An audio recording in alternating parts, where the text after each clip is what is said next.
Wow. Gayer than usual today, Adam. Me or all of us? Us. Yeah, as a group. Us as a group. It's always weird getting set up in the other studio once you've been in one studio for a few things and then come back to this studio. You get Whatever it is, I know people love hearing about it. They do. That's why they tune in. That's why people get here early. Because like Carl's probably going to talk about how difficult it is to get set up in his studio when he carries a lot of his equipment with him down to the other studio. Shop talk. Yeah, they like that a lot. And they don't want it to be seamless. They're not looking for a professional show. People don't watch American Idol for the singing. They watch it to see people overcome obstacles. I see what you're saying. No, Getting home yesterday was quite the obstacle to get over. So I'm here now. What happened? It'll make you relatable. You sound like you have something to say. As soon as I heard Adam say what happened, I knew something else was coming. I was concerned. All right, so Southwest fucking sucks. Yeah, they do. Let me explain this. Okay. I get on an airplane and it's fine, and they take me to Baltimore, and that's fine. And then I get on another airplane in Baltimore, and they bring us on. We back away from the gate. We're on the tarmac, and then we just stop, and we're just not moving, and we're nowhere near a runway, and there's no communication. Finally, pilot comes on. The captain, I believe he's called, comes on and explains to us that there's some storms in the area, and they're trying to find a comfortable route for us to get to our final destination. They're having a hard time. They've tried a couple different routes, and nothing's looking all that great, but they're going to keep trying. Okay, cool. Now, granted, it is sunny in Baltimore. It's a beautiful day. And they're explaining to us that they're worried about weather. I thought airplanes flew over weather. Because I've been in airplanes, and I look down, there's clouds. And that's where the weather's happening. So I'm like, well, this should be easy, guys. I got a plan for you. Let's go up, and then over, and then back down again. And eventually down, yes. Because literally, I'm looking at the weather map, and there's no rain happening in Baltimore or Rochester. Those are the two places we need to be. So there's no rain there. There's no rain there. And we can just do one of these kind of things, Just lob that plane right over all that weather and get there. I'm not a pilot. No. But that's my take on it. Well, anyway, the captain comes back on after we've been sitting there for over an hour doing nothing. Okay, I'm sober now. Let's do this. We're sitting there for over an hour. And he comes back on and he goes, all right, they can't figure it out. We got to bring you guys back into the gate. Okay. So we drive back into the gate, and then they go, all right, at this time, we don't know when we're going to have a route. It's probably going to take at least an hour to figure that out. Plus, we got to refuel. So if you want to deplane, feel free. And I said, yeah, I definitely want to deplane. I'm not sitting here with these jerk-offs. Mind you, I hate Southwest because you can't pick your own seat. You have to get on and find a seat. Oh. And I've upgraded in the past, so now I'm in an algorithm where they put me in the very back thinking that I'll just like pay the extra money to get in the front. So I say, fuck you, I'm not doing that. So I'm sitting next to this 5-year-old boy who is screaming at the top of his lungs. He's playing videos on his iPad real loud. He's hitting me. It's just nuts. I like the last part. Yeah, it's annoying. So I'm like, yeah, I'm going to get off this plane. So we got off the plane. And I love this move, too. Everything I do, I have to put my phone number into. It's like, can you guys just text me when we're leaving? No. Stay near the gate so you can find out when we're going to go. So it's this uncomfortable, we go grab some dinner, and it's this uncomfortable, like, all right, go back and check on the gate. Let's see what's going on. Because they never update the times correctly. The times that it's leaving 15 minutes ago at all times. I know that's not true. So finally, we hear word, okay, we're ready to go. Cool. Get back on the airplane. For some reason, we pull away from the gate and we drive, I don't know, maybe 15 yards, and then we stop. And we're on the tarmac again. And the pilot comes on and he says, yeah, we want to conserve fuel, so we're not going to be running the air. There's no air coming out. It's got to be 85 degrees because it was so muggy yesterday. Hot and muggy. It's going to be 85 degrees on this plane. There's no air flow. And we're just sitting there. And no communication from the captain. And then... Are you still next to the kid? No, I picked a different seat this time. Did you elbow him on the way out? I kicked him in the nuts. Yeah. That's how he learns. I'm telling you, these... no first class. There's no first class on Southwest. What are you talking about? It's not a thing. Anyway. So then we're sitting there. There's no airflow. And there's no communication. And the storm comes in. And now I'm in the middle of a lightning storm on an airplane. That it is pouring rain sideways. And there's lightning. And the captain's like, yeah, well, we're not going to be able to take off. They've grounded all flights at this time. But the good news is, weather's moving pretty fast. So we'll probably be out of this in no time. I look at the fucking weather app. This is going to take hours. I don't care how fast it's moving. This is a big storm. So we sit on this airplane for over 2 hours. So now I've been on this airplane for over 3 hours. It's gone nowhere. In Baltimore. In Baltimore, wildly uncomfortable. And they had me get on and then off and then on again. And then the captain finally comes on and he goes, well, bad news. Due to FAA regulations, we have to call it a day. We've been on the job too long today. So we got to find a new crew for you. Hopefully they can. But we're going to head back to the gate now and get off. Okay, cool. So And you were on MTV's Boiling Point, right? so I'm like, all right, yeah, let's get off the plane yet again.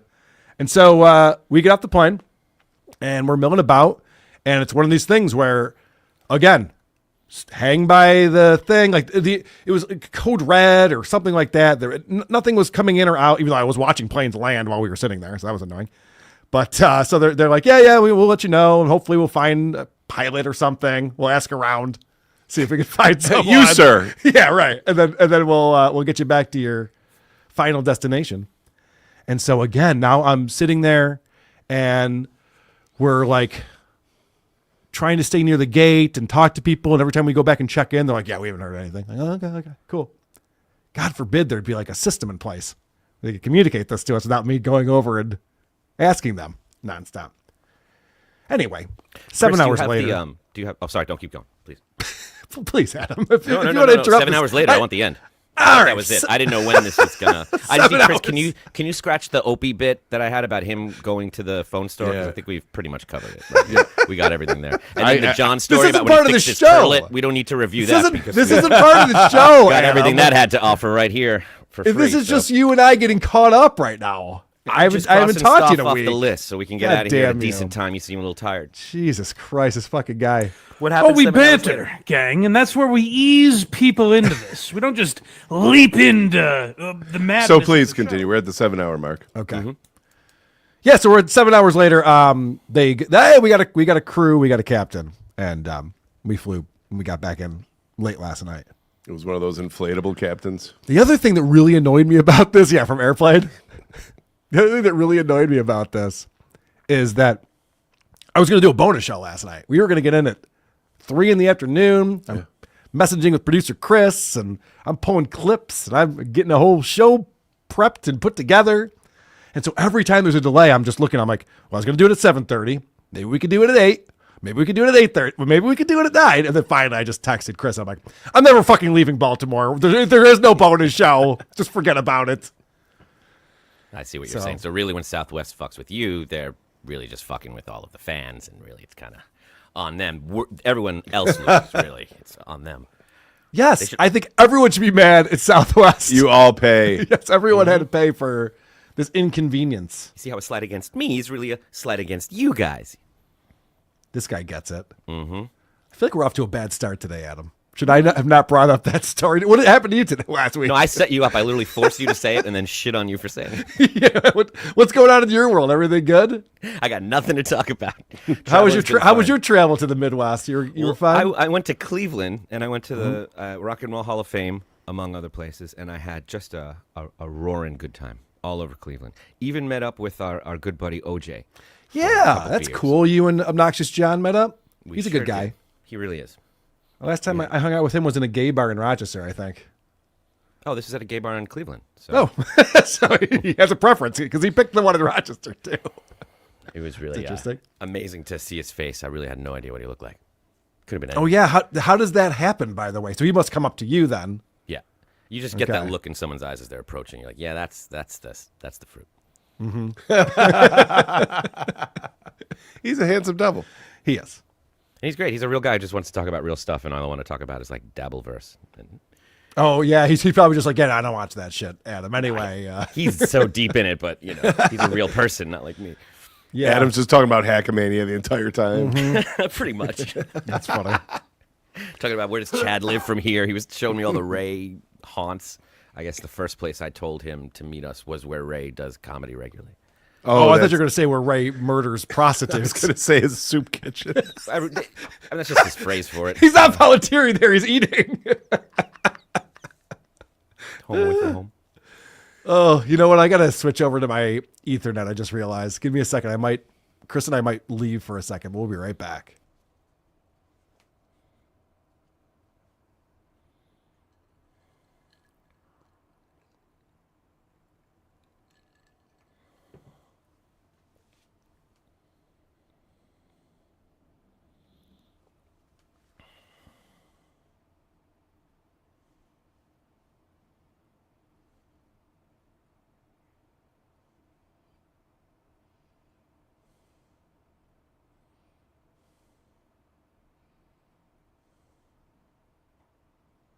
Southwest. And we're back. Okay, I think. that feels good. Does it feel good? Okay. All right. Sorry about that. We start at 5:30 on this show. Wow. Is that right? That's what I heard. King Caprice. Nope. Clip this, clip this, and replay it as cringe of the week. We get one every week. Yep. Son of a bitch. On my own show. On my own show, this is happening to me. Okay, this is not a show. That is true. All right. Yeah.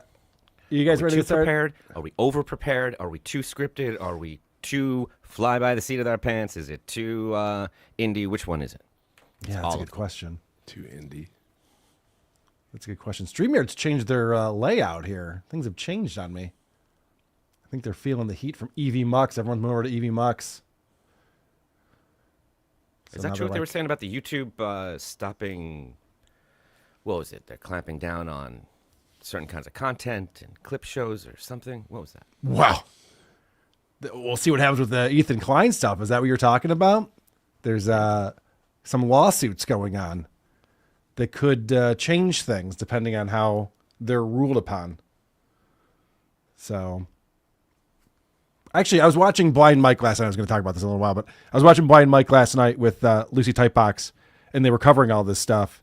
And Lucy and Mike were both saying how YouTube's actually been easier to work with in the past few months. And I noticed that too, but I just thought it was because I'm super awesome. I didn't realize other people had the same experience. But for the longest time, every video I posted was like demonetized. And I'd have to go in and ask for a manual review and wait for them to do that. And then by the time they do that, no one's watching the video anymore and it doesn't matter. But for months and months now, everything's kind of getting approved and I'm not getting copyright dings or anything like that. So I feel like YouTube is doing a better job for the creators. That's nice. Will that stay the case with Ethan Klein suing everyone? I don't know. We will find out. Oh, yeah, that's right. We have a super tip system in place. supertip.gg/WATP is where you want to go. Ha ha! Carl is a Gen Pop loser who can't afford first class. Ha ha! Carl got stuck in Baltimore. Yes, both of these things are true. I never want to. I fly Delta. I never want to fly Southwest, but it was just such a convenient flight at the time. It really was just the perfect. It had everything I needed that day, but never again. All right, you ready to do this? I am. Okay. I told them in the strongest of words to just do it. You see, this is a we just do it kind of show. Don't say shit for attention. It's not cute. Episode 637. Are you a boner guy? Oh, I was a boner guy. You know what? I miss penis. What are you talking about? I'm the one who should apologize. Is it going to be absolutely riveting? Is it going to change your life by any stretch? Probably not, but it's going to be at least entertaining, okay? By the way, for those people that are in the back, remember to shut the fuck up. Cuz-a-roo. Slap-a-rooney. It's showtime.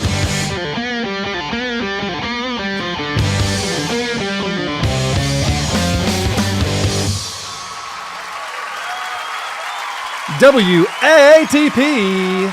WATP. Hello, Rubber Dicks and Cuz-a-roos. Welcome to another episode of Who Are These Podcasts, the only show that's been saying for years that Jeffrey Epstein is completely innocent. I'm your host, Carl. With me every Wednesday, a man who breathed a loud sigh of relief when the Attorney General misplaced the list. It's Adam Busch. It was a sigh. I don't know if it was a relief, but it was a sigh. Producer Chris is here as well. Gentlemen. Please go to whoarethese.com. That's where you get our email address, voicemail number, link to our subreddit, link to our Discord server, link to our merchandise, link to our YouTube channel, and that link to Patreon and Supercast featuring 2 exclusive bonus episodes every month. We did one last time. Oh, I didn't do one yesterday. I was stuck in Baltimore. But we will probably do one this weekend. I have, we're pretty prepped up on living in the past with Stuttering John Melendez, and I have more of that Joe Coy interview, the Coy Pounds. That is fantastic. So looking forward to doing that. Sign up for our Patreon, patreon.com/whoarethese Get the bonus shows. You support the show. We appreciate you, and we give back. We will be live Friday, September 5th, the Villa Roma Resort in the Catskills. That's going to be at Chrissy Mayer's Content Hotel. And you can get your tickets at WATPlive.com. We'll all be there. Anthony Cumia will be there. Chrissy, that whole gang. It's going to be a lot of fun. Yeah. I'm very much looking forward to this. Tukey talking about how he visited the Villa Roma as a child with his family, like Dirty Dancing. When the whole family goes to the Catskills for a fun resort weekend, that's where they went. No shit. Very specific memories of the Villa Roma. I'll have to ask him about that. Yeah, I didn't keep up on Tukey. I got to get caught up on Tukey this week. See what he's up to. Also, we are live in Detroit. And I don't know how many tickets are left. Last I saw, it was not a lot. So if you want to come see us at the Magic Bag on September 12th, and you visit themagicbag.com. There's also a link on our homepage, whoarethese.com. And you can get over there and get your tickets for that. Dave Landau is going to be there. Drew Lane and the rest of the gang from the Drew Lane Show will be there as well. Also, we encourage our listeners, give us 5 stars on Apple Podcasts or wherever you review podcasts, and then shit all over us in the comments section. Today, we'll be talking about Rob Saul double dipping. He's streaming from work now. There's an update on Brendan Schaub's Pure Spectrum LOL suit. I also have an update on 2 Bears, 1 Cave. Opie had to buy a new phone, and he's very pissed off about it. We have another round of 2 minutes with Tom from Cardiff Electric. But first, Charlize Theron was on Call Her Daddy with Alex Cooper and made some headlines from this episode. Of course, Call Her Daddy is hosted by Alex Cooper. This episode from last week has 798,000 views. And Charlize Theron also made headlines recently when she was criticizing Jeff Bezos' wedding. And there was a lot of talk about her not getting invited to the cool kids club. And seemed like she was upset with the amount of excess that was happening at this. She said, here in Los Angeles, in the U.S. and across the globe, we're moving backwards fast. Immigration policy has destroyed the lives of families, not criminals. Women's rights are becoming less and less every day. Queer and trans lives are increasingly being erased. Is Annie here? Okay, she is. Oof, thank God. And bitch. And gender-based violence is on the rise. Where's that stat pulled from? That's interesting. Some dumb broad. That was very violent of you, producer Chris. I think that's what they're talking about in this thing. So anyway, Charlize Theron has been in Hollywood for a long time, like my buddy Adam Busch. She's in the bubble, and she can't. We're like the same person. Yep. It's like looking into a mirror. That's what I was thinking as well. And so when she's on with Alex Cooper, I thought it'd be interesting to see what those two are going to get on about and talk about.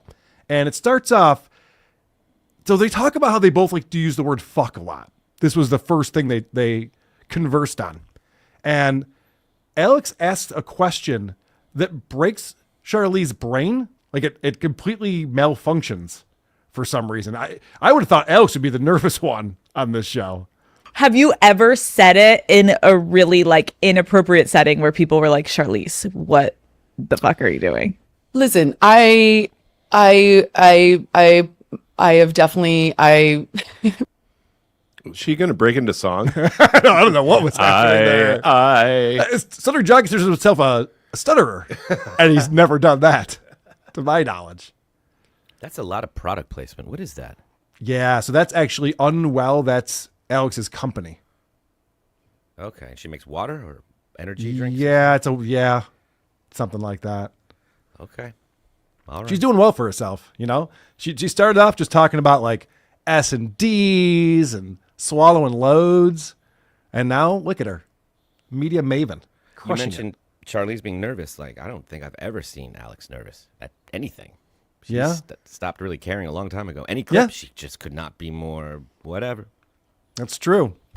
So they get into Charlize's background or childhood. Of course, she grew up in South Africa. And I've noticed this is a trend with all really attractive women who have been very successful in life, because Alex did this too in her documentary. I covered this with Drew on Drew Lane's show recently, where Alex was crying about how, when I was younger, I was really skinny and I was a redhead and everyone picked on me. It's like, you're a smoke show. No one's picking on you. What are you talking about? But okay, sure, why not? And Charlize Theron also had a similar issue growing up. I never really like fit in anywhere. It wasn't that I was unpopular. It was just that Okay. That is what fitting in is. So you were popular. Okay, so then you fit in. You understand. But everyone has to play like that. No, I had a tough childhood growing up. And then she goes on. It goes on for way too long. But she's like, there were other girls in her school that were more confident than she was. All right. Doesn't mean you didn't fit in. I don't know why everyone has to pretend that they're bullied and had a tough childhood growing up. Especially in terms of South Africa, I feel like she would be, there'd be other struggles she could possibly observe that might be a little more difficult than hers. A lot. Yes. I would imagine. She would have access to them. So then there's a question asked by Alex with zero context given. And I guess we all just have to know this about Charlize Theron, and maybe everyone does, because this is a weird way to ask a question. Then I know, like, we don't need to get into all the details today, but you experienced such trauma at such a young age. How do you think experiencing that ended up impacting you in your later life? Not just in the like, oh, she's not as authentic, but then once the trauma really hit, like, how did that impact you in the next couple decades of your life? And yeah, that's the time to start stumbling. Like, whoa, blah, blah, blah, blah, blah. Now, a question for you, Adam. Do you know what she's talking about, what she's kind of hinting at here? I mean, it sounds like it's mirroring what Alex Cooper was talking about having gone through in her documentary. Like, she's trying to just relate and say we're the same with our trauma. The question started, I thought, as relating her own thing. What was it like, later in life, discovering that maybe you hadn't processed things as well as you thought you have? But then it got all disjointed where she said, now sum up the last 20 years for me real fast. Right. I was like, that sounds difficult. I don't know if I could do that. And I would probably make Joey C. feel embarrassed for having asked me that. Right. I think you would do that. That would be your move. What she's referring to here, her trauma. Do you know about this, producer Chris? You know her backstory? So her father was an alcoholic. And would get really drunk and then attack her mom and her. And one night when she was 15, the dad was threatening to kill them with a gun. And they were in a room holding the door closed, and he started shooting into the room through the door. And so Charlize's mom grabbed a gun and shot her dad dead. Pretty traumatic. Well, that's something. Yeah, that is traumatic. That's pretty traumatic. For whatever reason, they never say this on the show. And I feel like there'd be a lot of people who are, especially like the daddies or whatever they're called, the people who watch Call Her Daddy, that'd be like, what are they talking about? It's a 50-year-old actor that younger people probably don't know all the backstory of Charlize Theron, right? That's pretty crazy. And of course, after they bring that up, we got to get into therapy talk. That is what everybody wants to talk about, is going to see a therapist. I have gotten into therapy and it's changed my life too. And so I'm always such an advocate for it, but I know that everyone has to go at their own pace. Okay, so this just begins the therapy talk, and we're going to get into a lot of that back and forth. It makes every show way more boring than it should be. Who just texted me that Charlie's mother killed her father? Did I just say that? Yes. Okay, good. Glad about it. Glad about top of it. By the way, Chris, she talks about growing up in South Africa, and Adam alluded to the fact that there's some issues there, but actually doesn't sound too bad to me.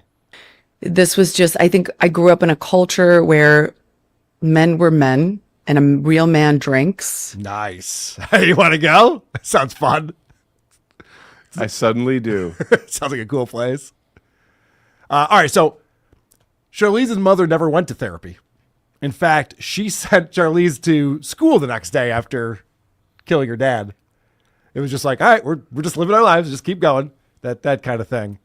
And so this is an interesting question that Alex asks about communicating with someone who hasn't gone through therapy when you've gone through therapy. And there's a word used here that I actually like a lot.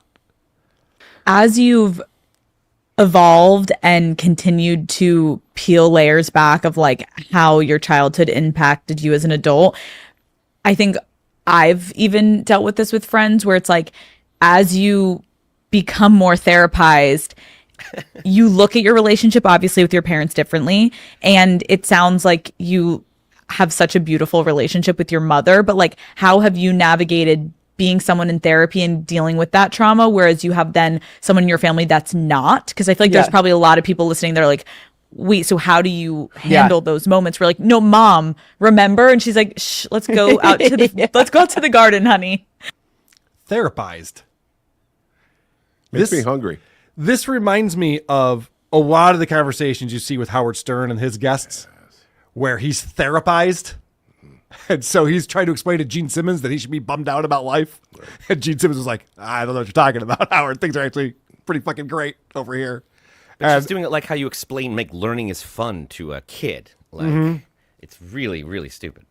Yeah. And so, and I agree with this sentiment that like the people who go to therapy for too long can't communicate like normal human beings anymore. It gets very difficult to have interpersonal communications. And it's like, how do you communicate with your mom who hasn't been taught all this mumbo jumbo and all this bullshit? And so I thought that was an interesting thought process that she had. She obviously has been to therapy, if that's the way she's thinking. So Charlize now wants to turn the tables and talk about Alex Cooper's trauma. Alex Cooper recently had a documentary come out, and she's also really kind of dished on the troubles that she had growing up. But yeah, it's interesting. Not to like, I don't want to put you on the spot, but that's what I loved about hearing about your story. Yeah.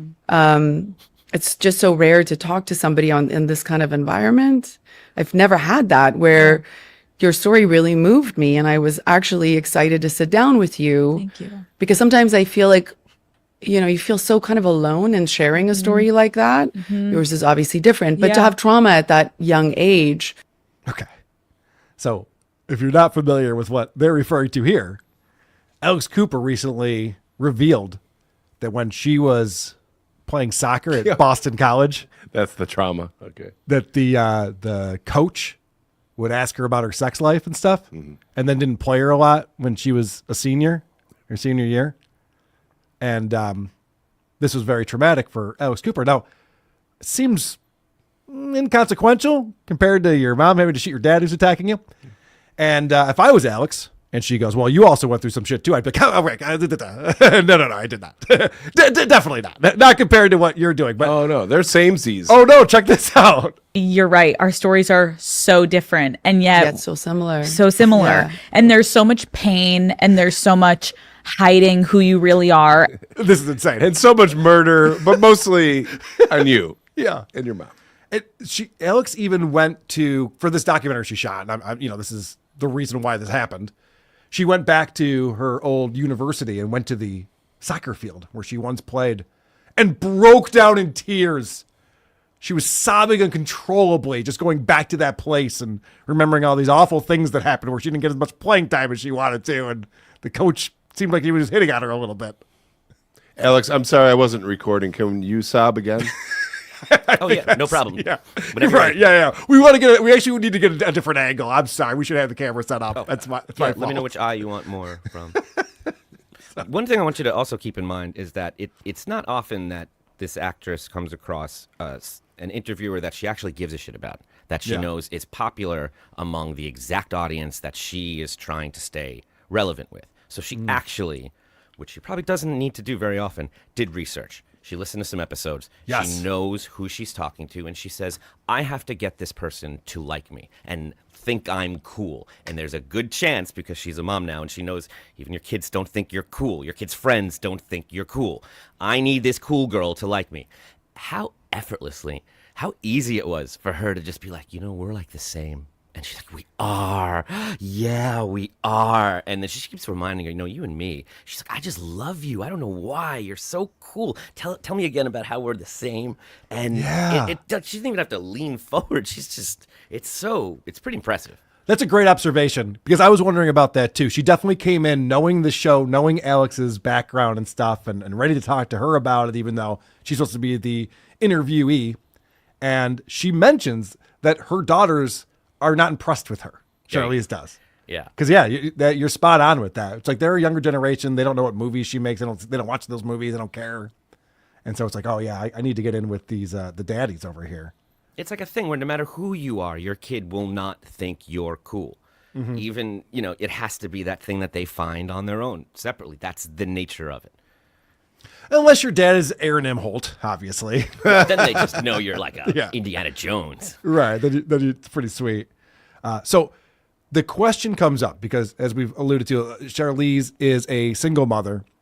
She's not in a relationship. She's adopted 2 children. And so this question comes up. How have you kind of found a way to appreciate each other even more and connect on a deeper level, becoming a mother and her watching you be a single mother also? Yeah, that's such a good question. That's a terrible question. I don't know what she asked. I don't know what she's asking any time. I know. These questions are all just like convoluted nothing. Yeah. It could be simple. It's just nothingness. How does it go with your mom now that, because she was a single mom, but now you're a single mom, but you didn't murder anyone, but you're still, you're a single mom. And so you guys must like have that in common, or? This is what Skinny Chad did. He really would just kind of talk about a topic he likes and then stop talking about it and hope I would just talk about the same thing. And she gets it and doesn't ever make her feel bad about it. Right. She's just like, yeah. Runs in. Yep. No, she goes on to explain how great it is being a single mother, and she wouldn't want to have it any other way. I love that I don't have to share them with somebody. I love that I don't have to run every fucking thing by a guy. I love that I don't have to, oh my God, co-parent. I fucking love that I don't have to do any of that stuff. And my children, we joke. Listen, I think you can tell, this is how I raise my kids. Yeah. Right? We don't hide this shit. They're like, oh my God, Mom, I can't go to Sarah's house because her father. And I was like, oh my God, aren't you guys so happy we don't have to deal with that? And they're like, oh my God, Mom. They love not having a big dumb guy around telling them what to do. How shitty would that be? What I really love is being independently wealthy and having access to resources and anything I want, not needing anyone. That sounds wonderful to anybody. That's not unique to you. She goes on to talk about how she doesn't want to have a guy living with her because then she has to share her closet. I can only imagine the size of her closet, let alone closets, that she must have in her house. She's worth like $180 million or something like that. But it's amazing that she loves making all the decisions, and God forbid there'd be another parent there who had a say in things. That would screw everything up. Having no dad is awesome for the kids. It's way better. And so Charlize goes off on this tangent. And like you guys have been saying, these are not questions being asked. These are just, I don't know, random, not even conversation starters, just statements being thrown out. So it didn't surprise you when this happened. I don't even know if I'm answering your question. I'm so sorry. Yeah. You're not, but there wasn't a question, so it's not on you. It hasn't been a question in 20 minutes at this point. All right, then, as I mentioned, Charlize is 50 years old now. And, of course, the question of sex has to come up on Call Her Daddy. It's a show about sex. So we learn about that. I'm having the kind of sex I never had in my 20s or in my 30s. Love.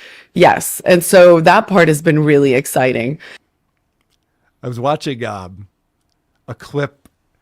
Adam Carolla was talking about this thing on The View where they were talking about like sex over 40 is better than any other time in your life. And Adam's just like, are you fucking nuts? You know what sex is like in your 20s? Are you kidding me right now?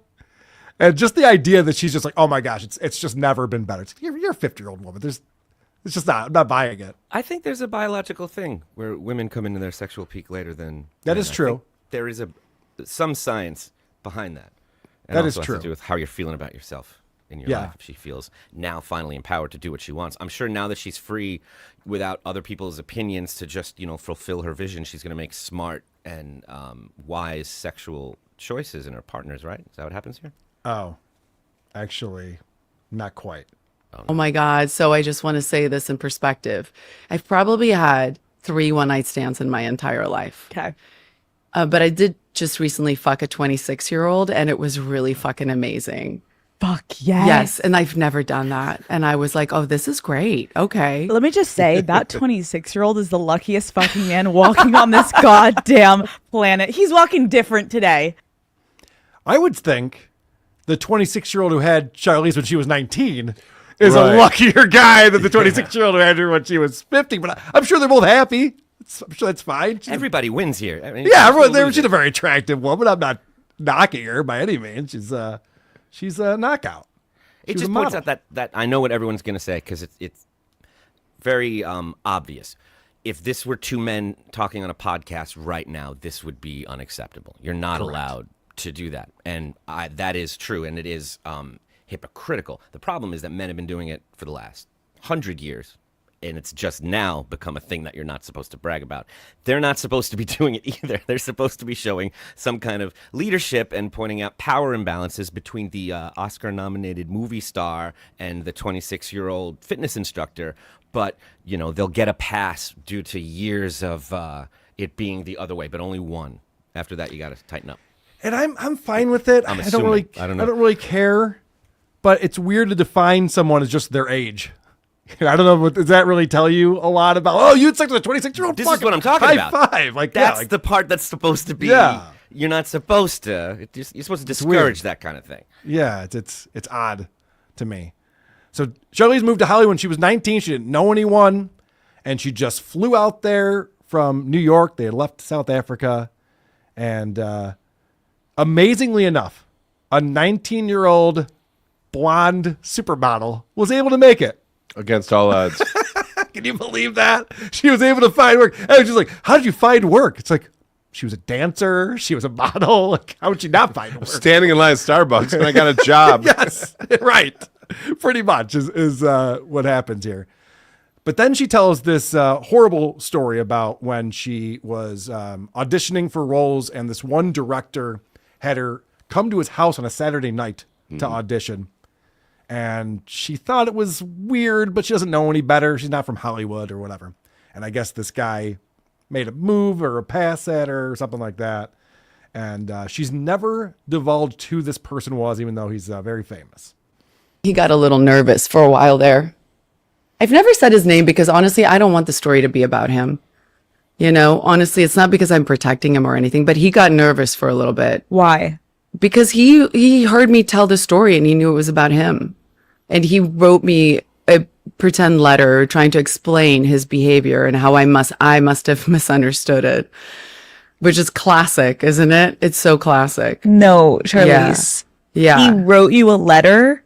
Yeah, because I think he panicked. He started panicking. Of course. He was like waiting for me. And I just realized I won't even fucking say your name because you're the scumbag. It's you. And if anybody ever asked me about him, I would be completely honest. And he knows that. And I kind of like that he's got to be on a hot seat. He doesn't know when it's going to come. I kind of like that a little more. God, it's kind of messed up. I don't hate it. I have no problem with that. I really I don't hate it, but it's kind of messed up. It's just like, no, I want to kind of psychologically torture this guy for a while longer. Okay. Okay, yeah, that's interesting. I don't think he wrote a letter. That part sounded. She like said a an pretend afterthought. letter. Yeah, I don't know what that means. No, I don't know what that is. He's worried about his career. He doesn't give a shit about this. He cares about his career, and he wrote something trying to save face because somebody told him, and it showed in the letter. Like, oh, you're just worried about the receipts of your next movie. So she'd rather punish him like this than have it maybe the story come out and find out it wasn't even what she said it was. Who knows what it is? Right. I don't know. Yeah, we don't know who it was. We don't know what it was. But you'll never believe what happens next. Alex Cooper makes it about her.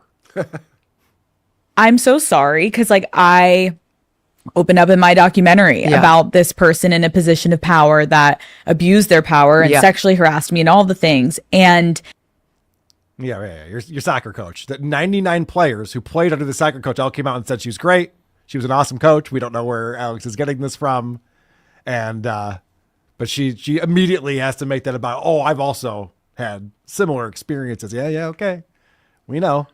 Because some producer was like, Alex, can you think of any time in your life at all where you ever felt the slightest bit of uncomfortability? Yep. And she's like, I don't know. Did you play sports? Maybe in a locker room? Right. Oh, wait, I played soccer.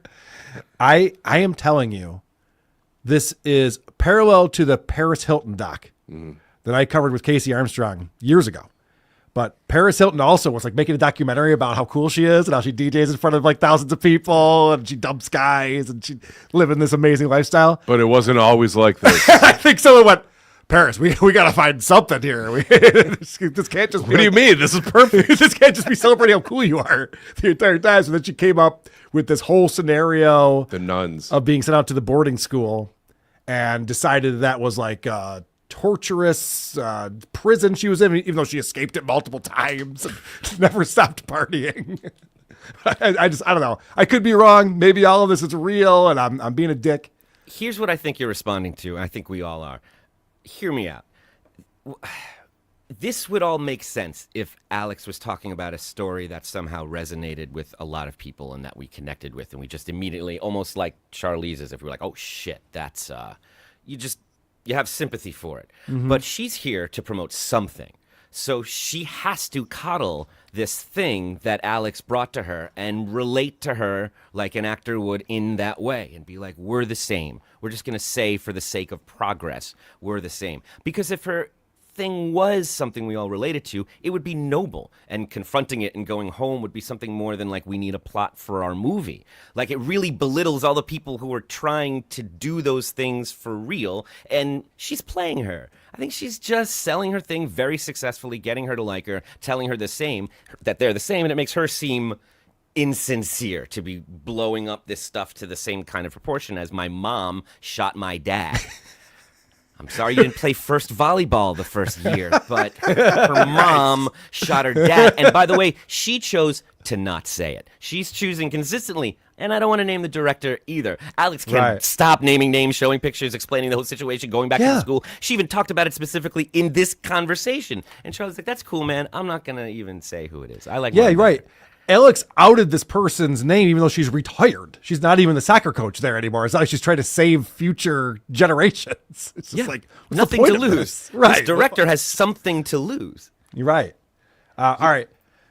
At this point, Alex, because we're getting so much into the trauma and all these experiences, she tells the story about this live show she did where she's talking about her trauma, and she looks out into the crowd and sees the faces on these women who are responding to this. I'm looking at the audience, and there's like a couple hundred people in this audience, and I'm looking at all these women's faces, and multiple women have just like that look where I almost wanted to pause and be like, I see you. Yeah. How many women in this room? How many?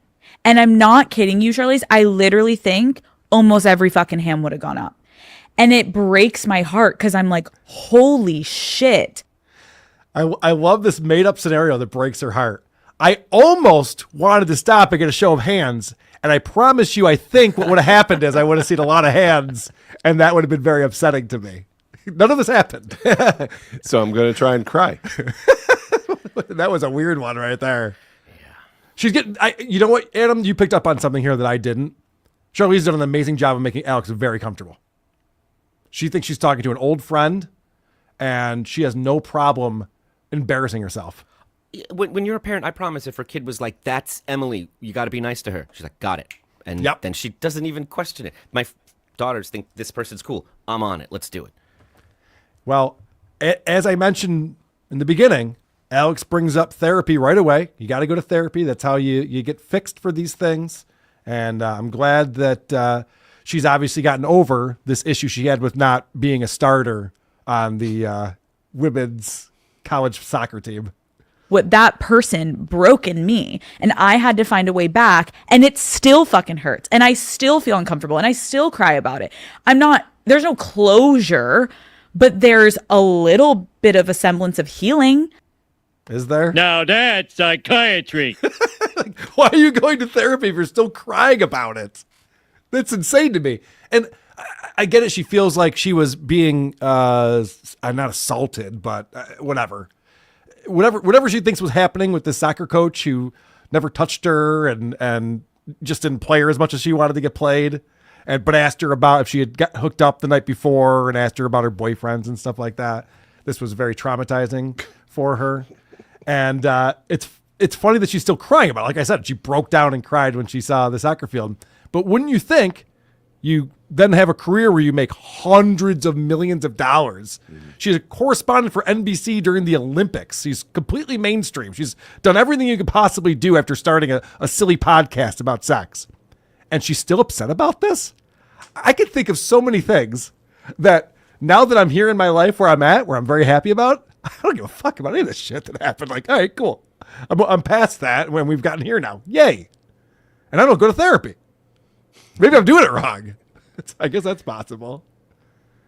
But again, Charlize does a great job of relating to her and making her feel heard. There's also the complication of, I feel when I watch your documentary how much you love playing soccer. Someone's taking something away from you that you love so much. You know, like the way that my mom took my father away. You know, maybe you love the sport that much, so I can kind of relate to you a little bit. What's annoying about this is that go to a different school. If you don't like the coach and you really like playing soccer, transfer. You don't have to go to Boston College. It's not that simple when you're a kid and there's parents. I keep pretending it's something real or just assuming it was real, and you can't just tell your parents, get a new job, we're going to move to another school district. It's not a thing. No. This is college. Oh shit. She's not from Boston. She went to college at Boston, played soccer, and then hated the coach and didn't get playing time, and now acts like she would have been on the women's national team. It's like, well, you could have gone to any other Division I school and played soccer. Oh, is this like John, whose only regret was not playing professional football? Is that what's going on here? Correct. I think it's something like that. And I still cry about it. All right. Alex might be dumb. She says something really stupid, and even Charlize has to laugh at her here. Something I think a lot of people obviously respect you for is the way that you have transformed yourself for so many roles. Like, you've gone bald, you've gained 50 pounds, like you've gone bald sounds like it was like that was a shaved head, bitch. No, like, we don't have to go that far. No, like, you know what you've gone bald. You know what I mean? Well, you were bald. I hope Jada Pinkett Smith isn't watching this. That's very offensive. I love when people get caught in that fake laugh too long and they end up just going like, ha ha ha ha. Yeah. Oh boy. Stretching that out. Wasn't that funny when I said you'd gone bald? Yeah, that's not what that is. How that works. So then we get into dating app talk. And Charlize explains why the dating apps suck and gives some pointers. I know we have a mostly male audience on WATP, so may want to get a pen out for this one. Like, yeah, I need to do that more often, honestly, because the apps are just horrible. Oh, it's hard. No, it's not hard. It's a clown show. I'm sorry, guys, but please, like, no, like, I need, like, honestly, not because I want to date you, but because I want to help you. No Burning Man photos. No photos of you with other women. Like, I don't care. I don't want to know that you have girlfriends, and I don't want you shooting a fucking selfie in your closet of your hand in a jean pocket. I don't. I'm sorry. I don't want to see you looking at yourself in a mirror that way. It makes my vagina close. What is she talking about? She paid a comic for that little chunk right there. Oh, she paid yeah. someone for that little relatable bit. She paid a younger comic she saw. I Okay. promise. That's 26-year-old. She's on a dating app. She's talking about the dating apps. And I thought the same thing. I'm like, doesn't make any sense. Why would she be on a dating app? You know, what are we looking at here? Well, then she explains it. And I got to give her some credit on this one. I think this is kind of fun. I was like drunk enough to have a girlfriend be like, let's just fucking do it. I was like, yeah, let's do it. And that's how I ended up on this fucking app. Listen, I could take myself off the app, but I am like secretly fucking enjoying the joke. It's great. So she does this thing where she goes on the app from time to time and clowns dorks. And I kind of appreciate that.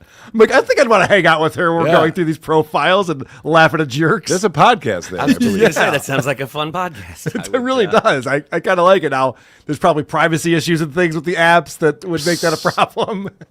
There's ways around that. You can There's just probably, block out the face and figure it out.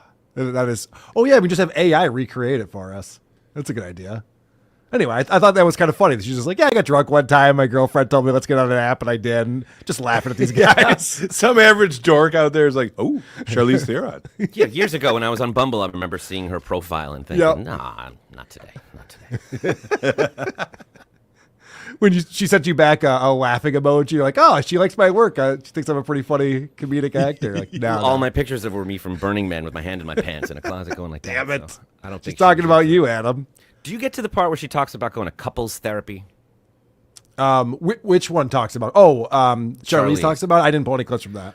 Okay. Do you mind if I just reference this for a second? Please. Because I got no problem with therapy. You're not going to convince me that saying whatever's on your mind or going through your own story out loud is, in a place you feel comfortable is bad for things. However, there's a million bad therapists and there's a million people that just want your money. There's a million people that give you bad advice. Lots of people use this as a crutch to be like, you can't criticize me because I go to therapy. I don't learn anything. They take my money, they listen to me, and I leave. So now I'm infallible. And I really had no problem with any of the advice Charlize was giving this whole time, except there's one moment where she talks about couples therapy, and she goes, yeah, that therapist told me that I was completely right and that my my partner was a narcissist and I needed to get out of there. And you're just like, really? There's not a therapist. I mean, you can find one and pay them to say that, but that is the opposite of anything you would ever be told to do in couples therapy. It's not how that works. See, I don't think it was couples therapy, but what she said was she went to therapy because of a relationship she was in that wasn't going well. And so she goes to the therapist to like, I need you to fix me. And the therapist goes, you're not the problem, but you're awesome. Yes. Get that fucking asshole out of here and never look back. I was just like, yeah, that is odd. That's a weird thing to have happen. Now, if the whole universe was telling you got to go to this one person to solve your problems, and they told you that, wouldn't you be like, therapy is fucking awesome? And the next time someone comes to you with a problem, wouldn't you be like, oh, I know what you got to do. You got to go to therapy. That's how psychics become popular in the neighborhood because they tell people what they want to hear. Right. That's not therapy. If you walk affirmations. If you walk in and you're high-fiving your therapist before the session starts, it's probably not doing anything. No, you the man. All right. I just have a couple more clips on here because I thought this was odd. Here's a typical question you would get on Call Her Daddy, and the response is weird. Okay, how do we feel about sex on the first date? Well, so what do you consider a date? I don't know, like two people agree on a time to get together and have sex. Hang out. Yeah, I think that's what she thinks a date is. What is she talking about? How's 7 for you? Wait, sex on a first date? What do you mean date? It's like Bill Clinton. Depends on what is means. What? And then this is Alex's. This is where she excels. This should be the best part of the show when she starts talking about sex. This is what she's been doing on her show for many years now. And so you'd think that she'd have the perfect question for Charlize Theron, who's being very open and honest about everything in her sex life and everything that's going on. And so perfect opportunity to take advantage of that and make some headlines. Do you have any sex tip for the girls? Sex tip? Like, what does that mean? Like, what does that mean? Like, how to have good sex? How to what? Have an orgasm? Anything that like you think girls could just like, you're hot, you're having good sex. Okay. Holy shit, she fumbled that question so bad. Do you have any sex tips? What does that mean? Like how to have better sex, how to get the right guy, like when to have sex, where to have sex, like butt stuff. What are we talking about here? That was not in the pre-interview. No, and Alex here was just like, I don't know, just tell me something that would be good for a soundbite, please, because you're very famous. She gets a script and it says like your character walks through the doorway. What is that? Yeah. Would I walk? What are you even saying? Like, what are we doing here? Where am I? Who am I? Someone get this guy out of here. Jesus. I'll do it. So that was Call Her Daddy with Charlize Theron. We have a lot coming up. Rob Saul does a show from work for some reason. We have an update on the Brendan Schaub LOL suit with that CBD company. Got an update on Two Bears, One Cave and what Bert is going to be up to this summer. We have Opie Radio. Opie was having some tech issues. He's going to talk about that. He also introduces us to a brand new friend from this morning's stream that I want to get into. We have a game of 2 Minutes with Tom, hosted by Cardiff Electric. But first, I want to thank you people for going to supertip.gg/WATP. It's a great place to participate in the show and, of course, support us as well. And so I want to go over to Chaos Queen.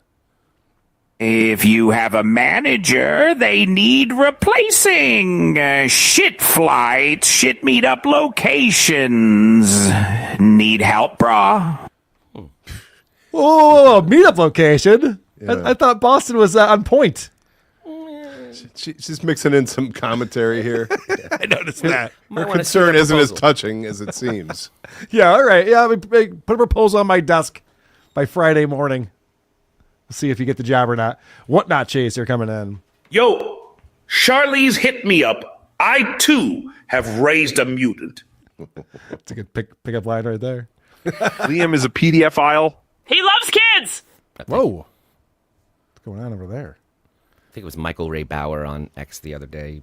There was some beautiful AI woman posted something, and he just had to write, "Marry me," underneath it. Oh, no. Yeah. No, it's not. Sorry. JJ Shear Jr., the money you would save if Adam wasn't bringing the show down. Chris is the shiznit. Well, I don't know the if you last part is true. I don't know if you completed that sentence. AO 1012. It's always blame someone else, never you with therapy. It shouldn't be. No, that's not how it works. You should be working on yourself. Yeah, it's really not that. You know, Yeah, you go okay. in and you're like, my husband, my wife is the problem. And they're like, let's just talk about your shit for a second. It's not all that. Gary Babcock just became a member. Thank you very much for becoming a member of this channel. You get the 2 bonus episodes every month when you do that. And you can watch the shows live on Wednesdays and Saturdays when we do the shows, or anytime thereafter. You have the link and you can always check that out. Speaking of checking things out, my buddy Adam likes to check in on Rob Saul from time to time and just leave a couple comments. I guess there's not a lot of people in the chat room, so Rob notices everything that comes in when you do this. There's people in there, and I must say, everyone in there, it's outside of this one right here. It is the best chat in the Dabbleverse. They know what's going on. I don't really have to do anything. They take over. Once I just say hello, they know exactly what to do, and it always ends up right in the same place. Granted, I have my own issues with insomnia that are on me as to why I'm watching the show, but this worked out really well. I was really happy with it. Okay. Do you want to set up this first clip or what's going on with Rob on this show? Well, it was interesting because he just shows up randomly, and he's at work, which is, I believe, a bar in Atlantic City where he is a barback or a server, and he's in the back office or the kitchen. He's got a Nasty Neil zooming in, and they're just kind of setting things up for a really long time. And I'm engaged. I'm in there. I'm here for the entertainment. The chat starts to turn because there's no show happening. People start saying, boring, boring. I'm going to start tuning into these other shows. So I decided to just join the chorus. And I sent in one chat that said, make with the show, fellas. Here, Make with the shop.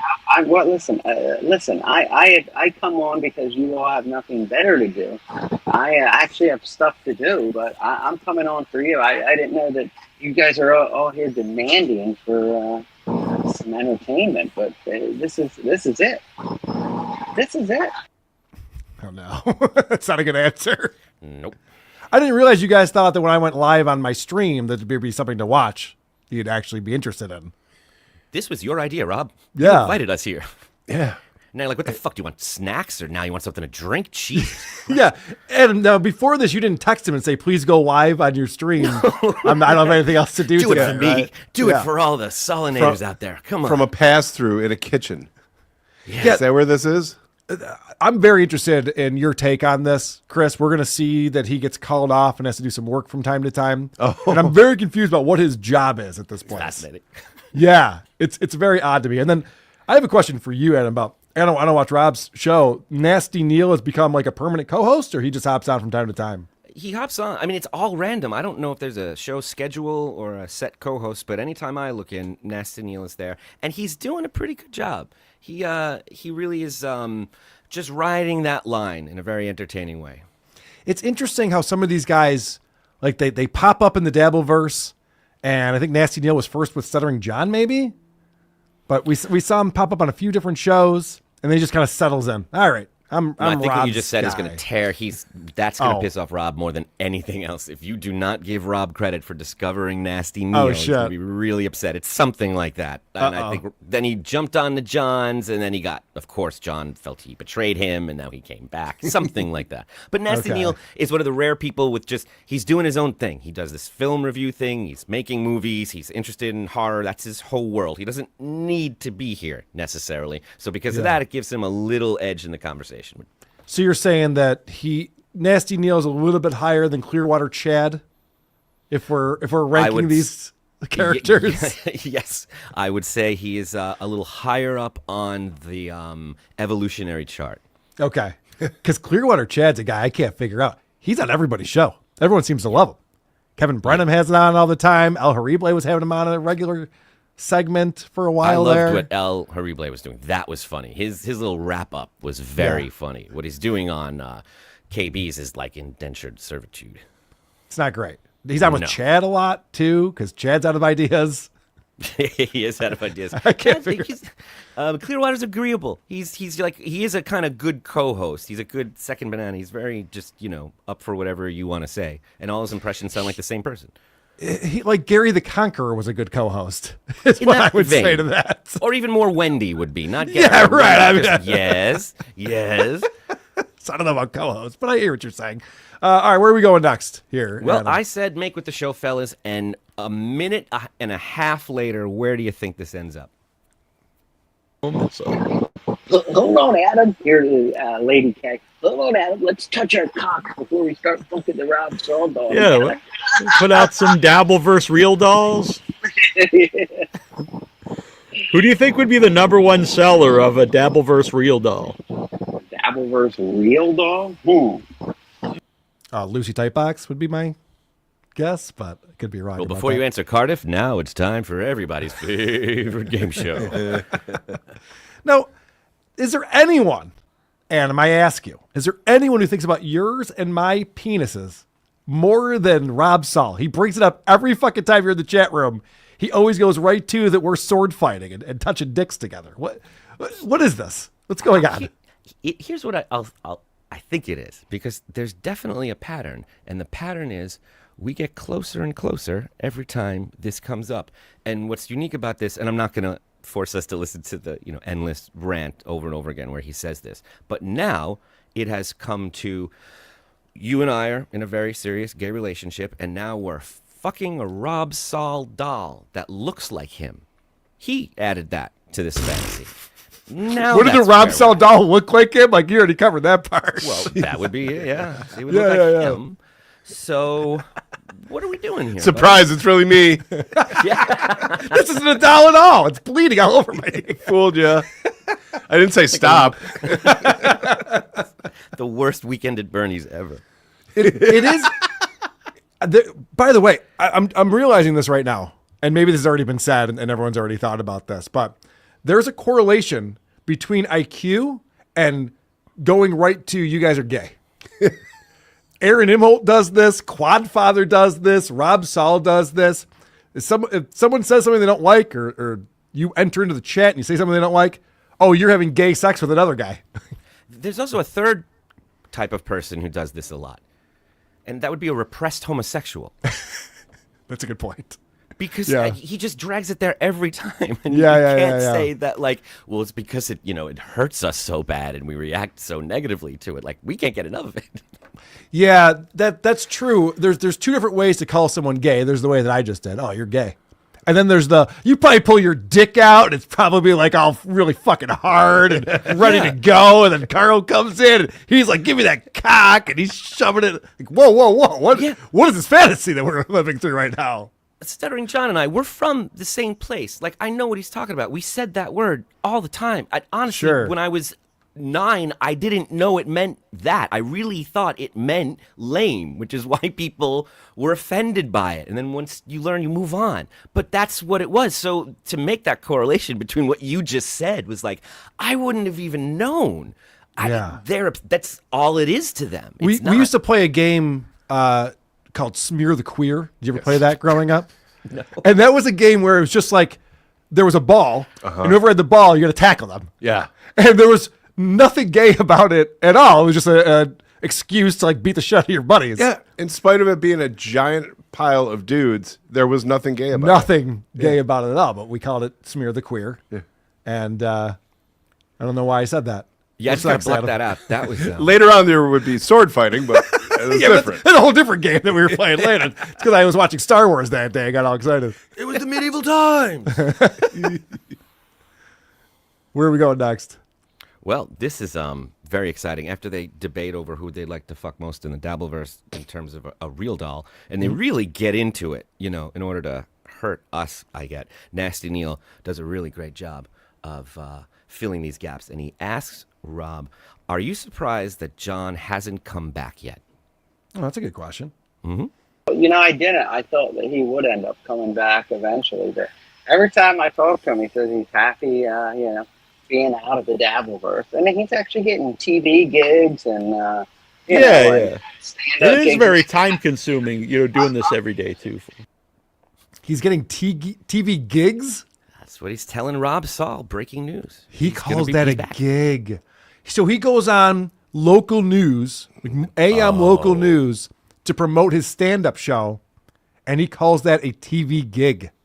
That's what he meant. That's what he was referring to. Okay. Most comics, most real comics, actually complain about having to do press. They hope they sell out the show well in advance. They don't have to go out on the radio and TV stations and promote the show that they're doing.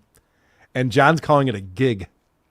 He's getting TV gigs. TV gigs. That's Those don't hilarious. pay anything. That doesn't Nope. pay anything. It pays $0. That's just to promote your show and get people to come out to the comedy club. We could call it like an internship. You think you'd be cool with that? It's like an intern for the day over it. Yeah. No credits will be given out after this internship. No, it doesn't get listed on your IMDb. Now, No. for some reason, right here, Rob does this a bunch of times. He just leaves without any warning. And I know everyone's going to say it's because of a drug habit, and I know you're going to start pointing out how twitchy and fidgety and just drooly he is when he comes back, but we're not going to do that because the man's at work. He's doing both of his jobs right now, and that would be a wild accusation. Yes, correct. And again, this is brilliant because Rob knows, well, I don't have any talent. How do I make more money? Oh, I'll just do 2 jobs at once. I'll just work at both things that I do at the same time. Gotcha. Yeah, Guru 1, it's a little hard because there's a lot of background noise at the moment. There you go. Let's just listen in on Rob. Maybe we can eavesdrop. I had to make a couple drinks. But anyway, as far as going to the Dabbleverse, I did interviews, but then I ended up working with like a lot of people from Howard Stern. Ended up working with Bob Levy a lot, then ended up doing Levyland, and then.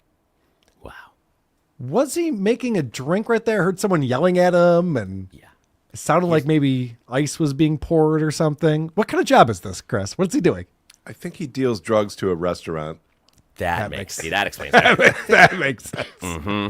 That tied it all up in a nice little bow there. Yep. That's And all every now we're and seeing. again, they put a rail out for him. They're like, Rob, thanks, man. Thanks for bringing this to here. You dab a Did little you see bit. his pupils, the look in his eyes when he came back? He was like, He's getting yelled at for doing both the rails. I told And you he knew one. His boss was watching, so he immediately just.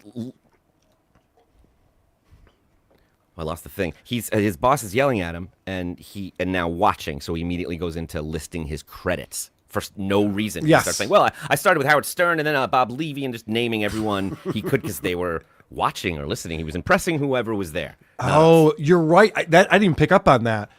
That came out of nowhere. It did. Because they All were of a sudden- watching him.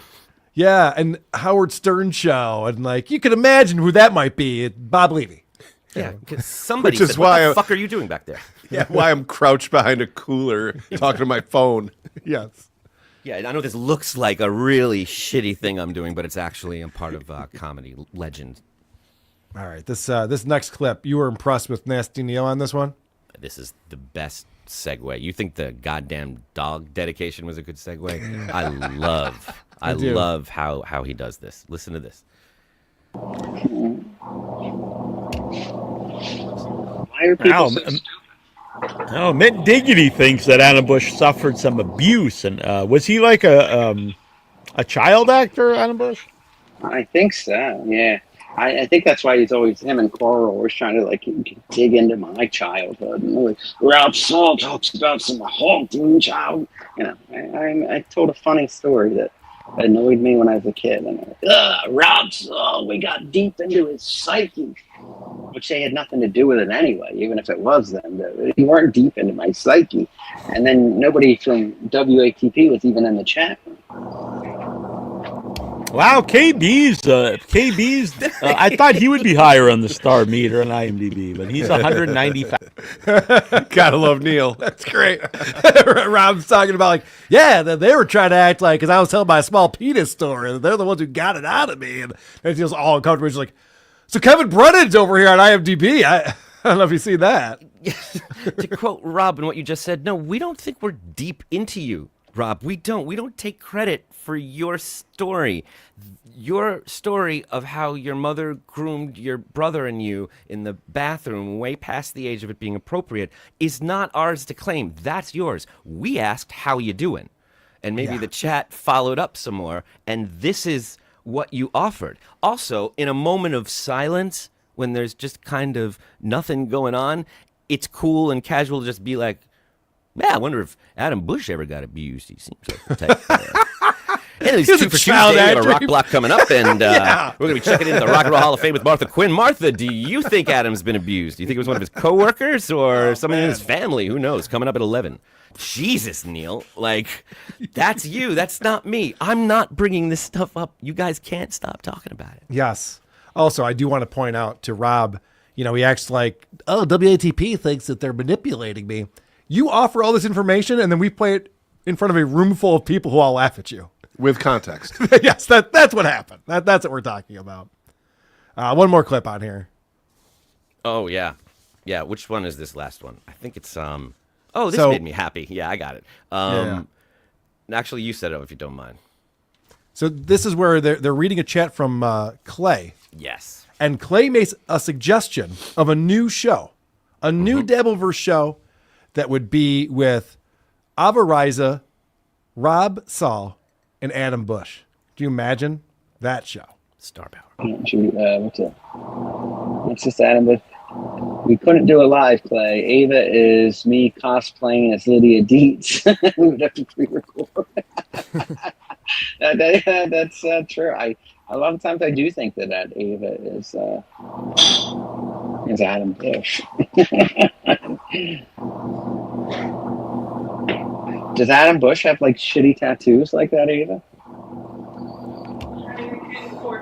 Do you have any tattoos, Rob? No, I don't have tattoos. Take it up!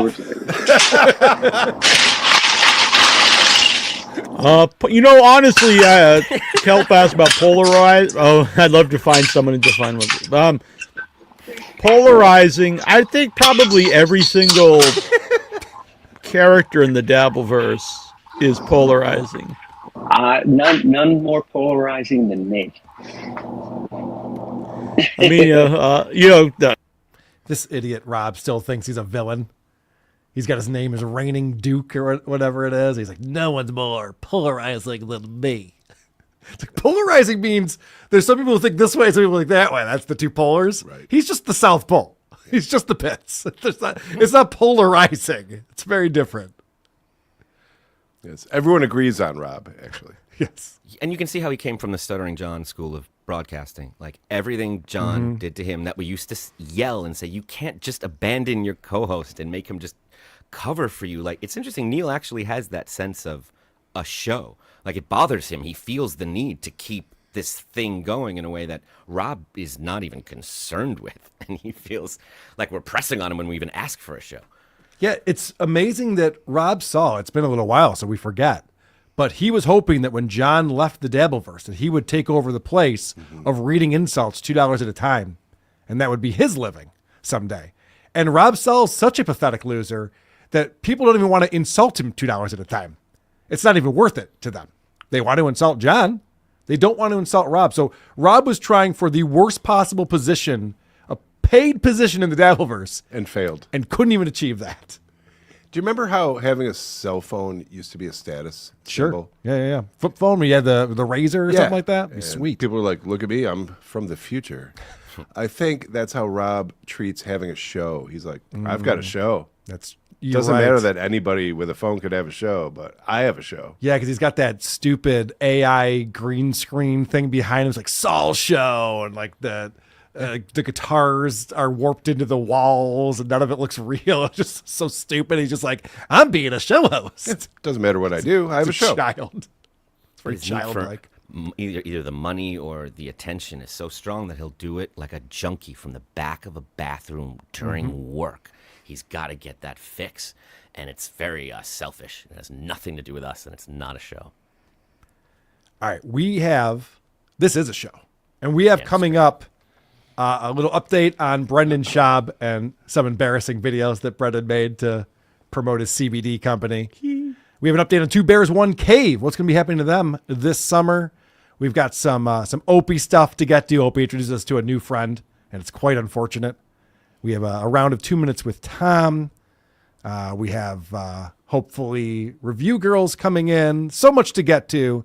But first, I want to thank the people who are supporting this show. And they're doing it at supertip.gg/WATP, the best place to support and participate in the show today. You're so awesome, Charlize. You make me feel like an actual man. All right. Anonymous again. Very good. I am so Ronnery and Sadri Arone. There's no one, just me. Henri sitting on my riddle throne. I work very hard and make up great plans, but nobody listens. No one understands. Seems like no one takes me seriously. And so I'm Ronnery, a riddle ronery. Poor riddle me. Very good. I just referenced Team America the other day. Can't remember what I was talking. Oh, it was on the creep off. There's this guy in Afghanistan who married a 6-year-old. He's like 47 years old. And even the Taliban's like, we got to step in here. We can't allow that. You're giving us a bad name. You're making us look bad. But but this guy in Afghanistan looked exactly like the puppets from Team America World Police, the terrorist puppets. That's unfortunate. Did you say Durka Durka? I think he did. Yeah, I think that was his proposal. Does this frack shit make my tits look good? Thank you, AO 1012 for that. Whatnot Chaser coming in. You all want to clown me, but have you seen me spin my chihuahua like ZZ Top spins their guitars? That is a move. That is a pretty cool move. Rocco Orb says Rob Saul is the Mr. Garrison of the Dabbleverse. Yeah. Mr. Garrison's a lot of things.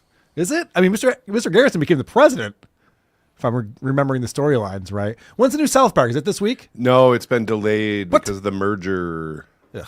Yeah. So I believe it's pushed to the 29th, I want to say. 27th, 29th. And that's the tariffs. Somebody. Disappointing. Garrison on my board. That's weird. Gary Babcock.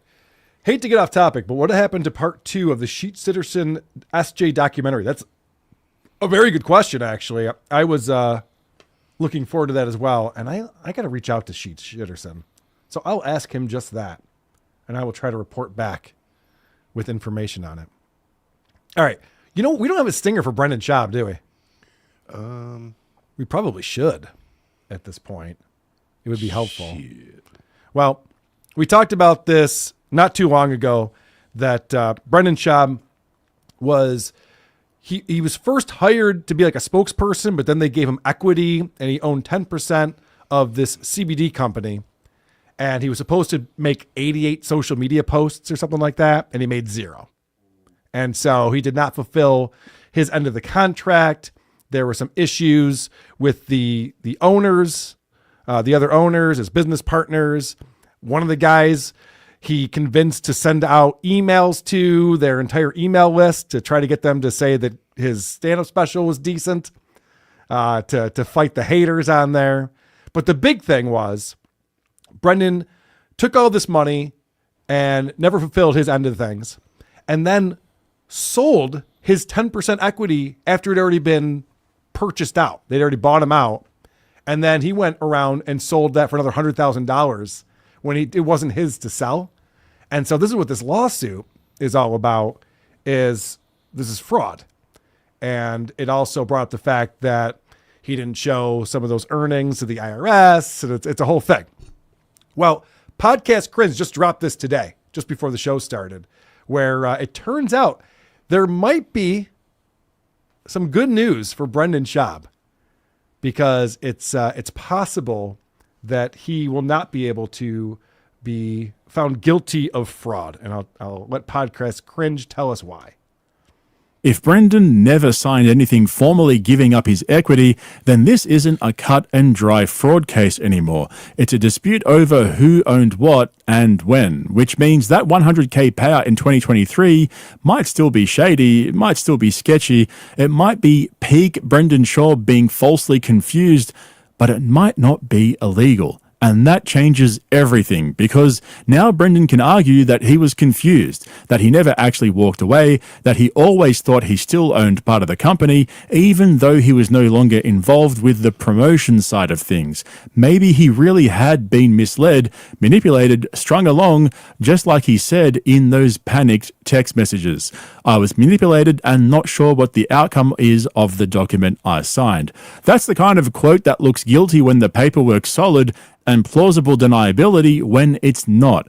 And that's the problem here. This entire case hinges on an agreement that so far Brady Bell hasn't produced. It's the missing piece, and whether Brendan signed it and Bell's holding it, or Bell never got it signed in the first place, either way, it's the difference between fraud and a very dumb and very expensive misunderstanding. So apparently there's a missing document here, where it shows that he did relinquish his 10% equity. And there's messages about that he did that, and they have that evidence. They have the text messages, they have the emails and things like that. But there's that document where he signs away his shares does not exist. It hasn't appeared yet.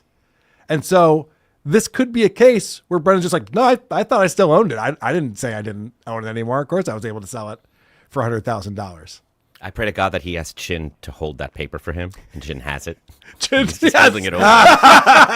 To fire me, motherfucker. Yeah, Chin's like, now's my chance. Hope I have a good day today. Right, yeah, that's all, yeah.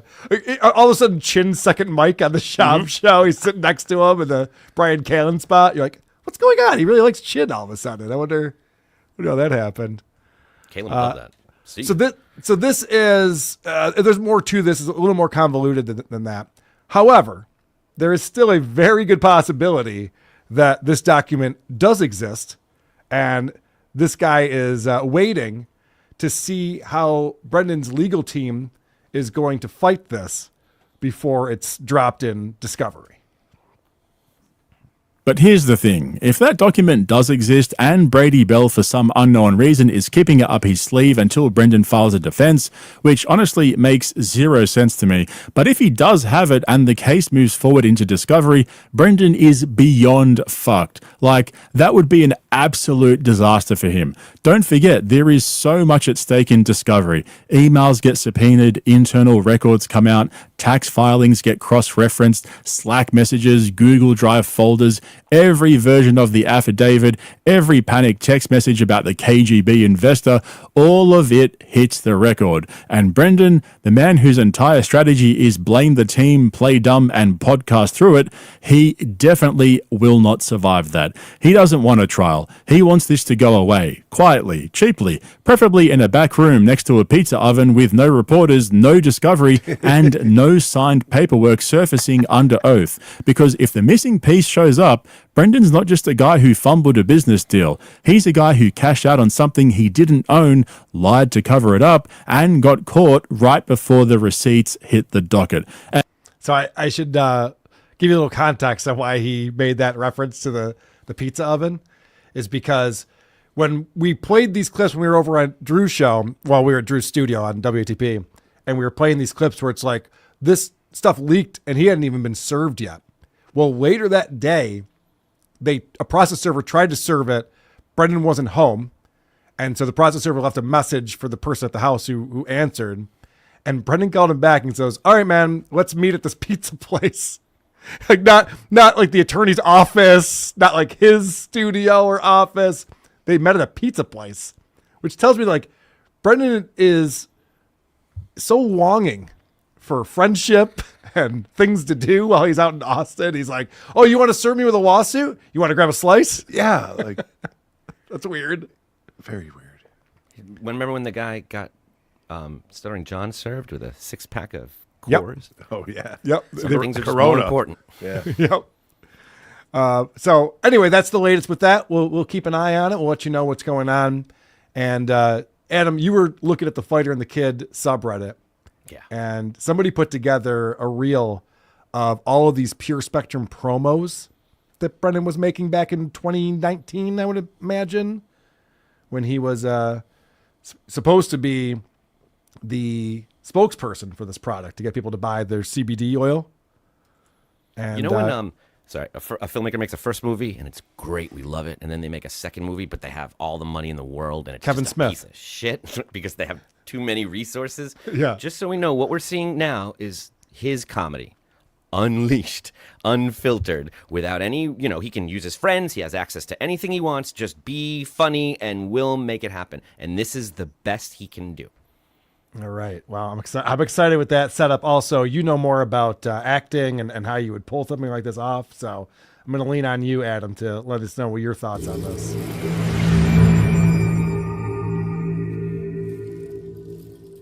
All right, so what is this? Yeah, so this is a script that I rewrote. We're Okay. just playing ourselves. The guy playing. So this is him with Michael Rappaport.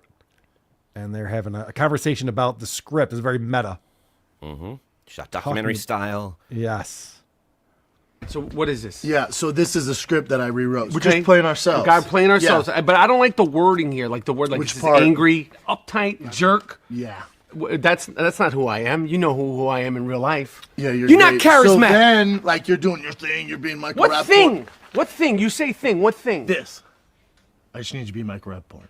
And I'm then being so- Michael Rappaport. Yeah. Oh, do we not speak like when there's cameras not around? Do we not have a friendship? Yeah, we're boys. Right. So You're so aggressive. what are you talking about? I'll bring in the Pure Spectrum CBD. Right. And then I just drop it in your mouth like a little baby bird. You take it and then you just... It chills me out. You're good. Okay, so at what point do you want me to chill? You know what? I don't like the way this is going. And you see this? Yeah. Your words? See this? This is called Oh, this walking is off good. This a set. is Did perfect. that hurt you hitting Yeah, your chest? that's why you're here, bro. No, then why This I'm here dude is I'm fucking walking off the corny. set, so I'm not here. That's good. Now I'm Keep gone. playing that character. That's what I like. The angry guy. Hell yeah, dude. Larry Bird's angry brother. That's perfect, man. Okay. I didn't get the payoff there. Yeah. So he goes, I need you to be like Michael Rappaport, all pissed off. And Because he thinks he wrote a sketch where the joke's on wacky Michael Rappaport. Whack Packer Michael Rappaport.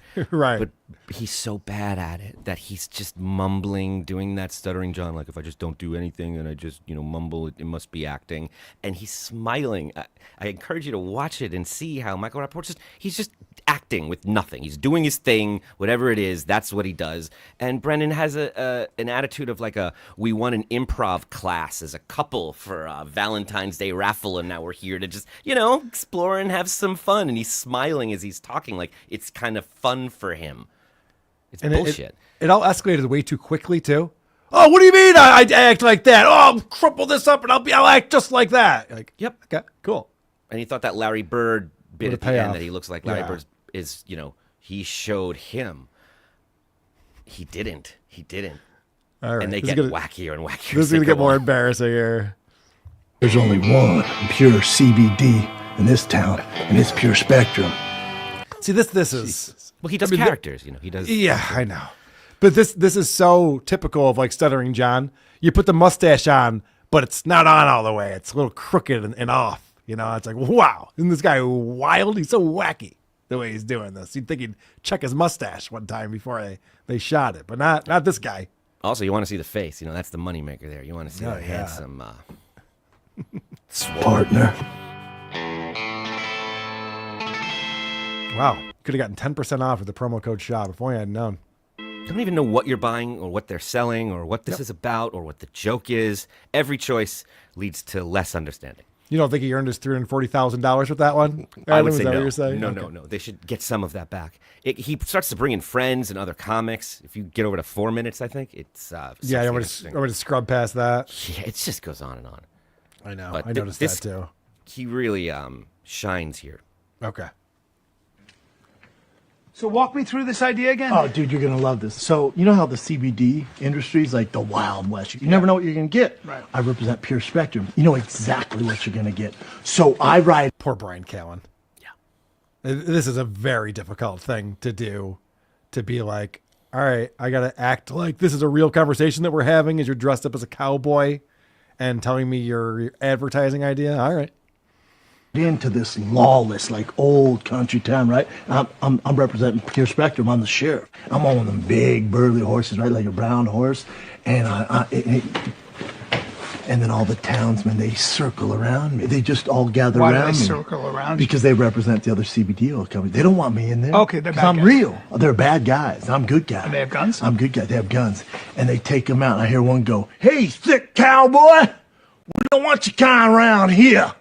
I say, "Is that a matter of fact now?" And he goes, "Get on out of here." And I go, Wait, is he cowboy or is he the sheriff? I don't know anymore. I'm Okay. stuck on Brian Callen's face, who doesn't know what to do. He's just like smiling and he's frowning and he just looks frightened. He doesn't know how he's supposed to respond to this. And it's so edited. It's just cut up and cut up and cut up, which means they did a lot of takes. Oh, do you think this is improvised? Do you think this is scripted?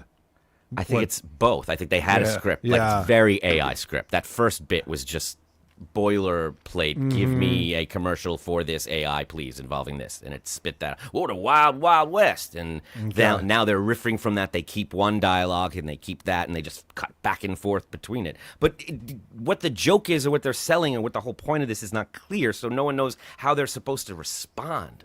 And the more money they spend on it, there's extras, there's background and there's wardrobe people and a huge green screen and a sound stage, and none of it makes it funnier. Because they don't want Pure Spectrum in the market. "Why would they? Why would they?" And then they're all around me, and they're like, "Make your move, boy." And then I see one girl come out of the bar. She's like, "Don't hurt him!" And she runs, "Don't hurt him!" And I'm like, "Thanks, sweetie, but I'll take it from here." And they draw their guns. And I'm like, "Oh, we doing this? Not up in here, y'all." And then I go, get you, go, geez, la da da, la da da da da da da da da da. And then If your son was, a theater kid, and he came home and was doing this, how long would you put up with it for?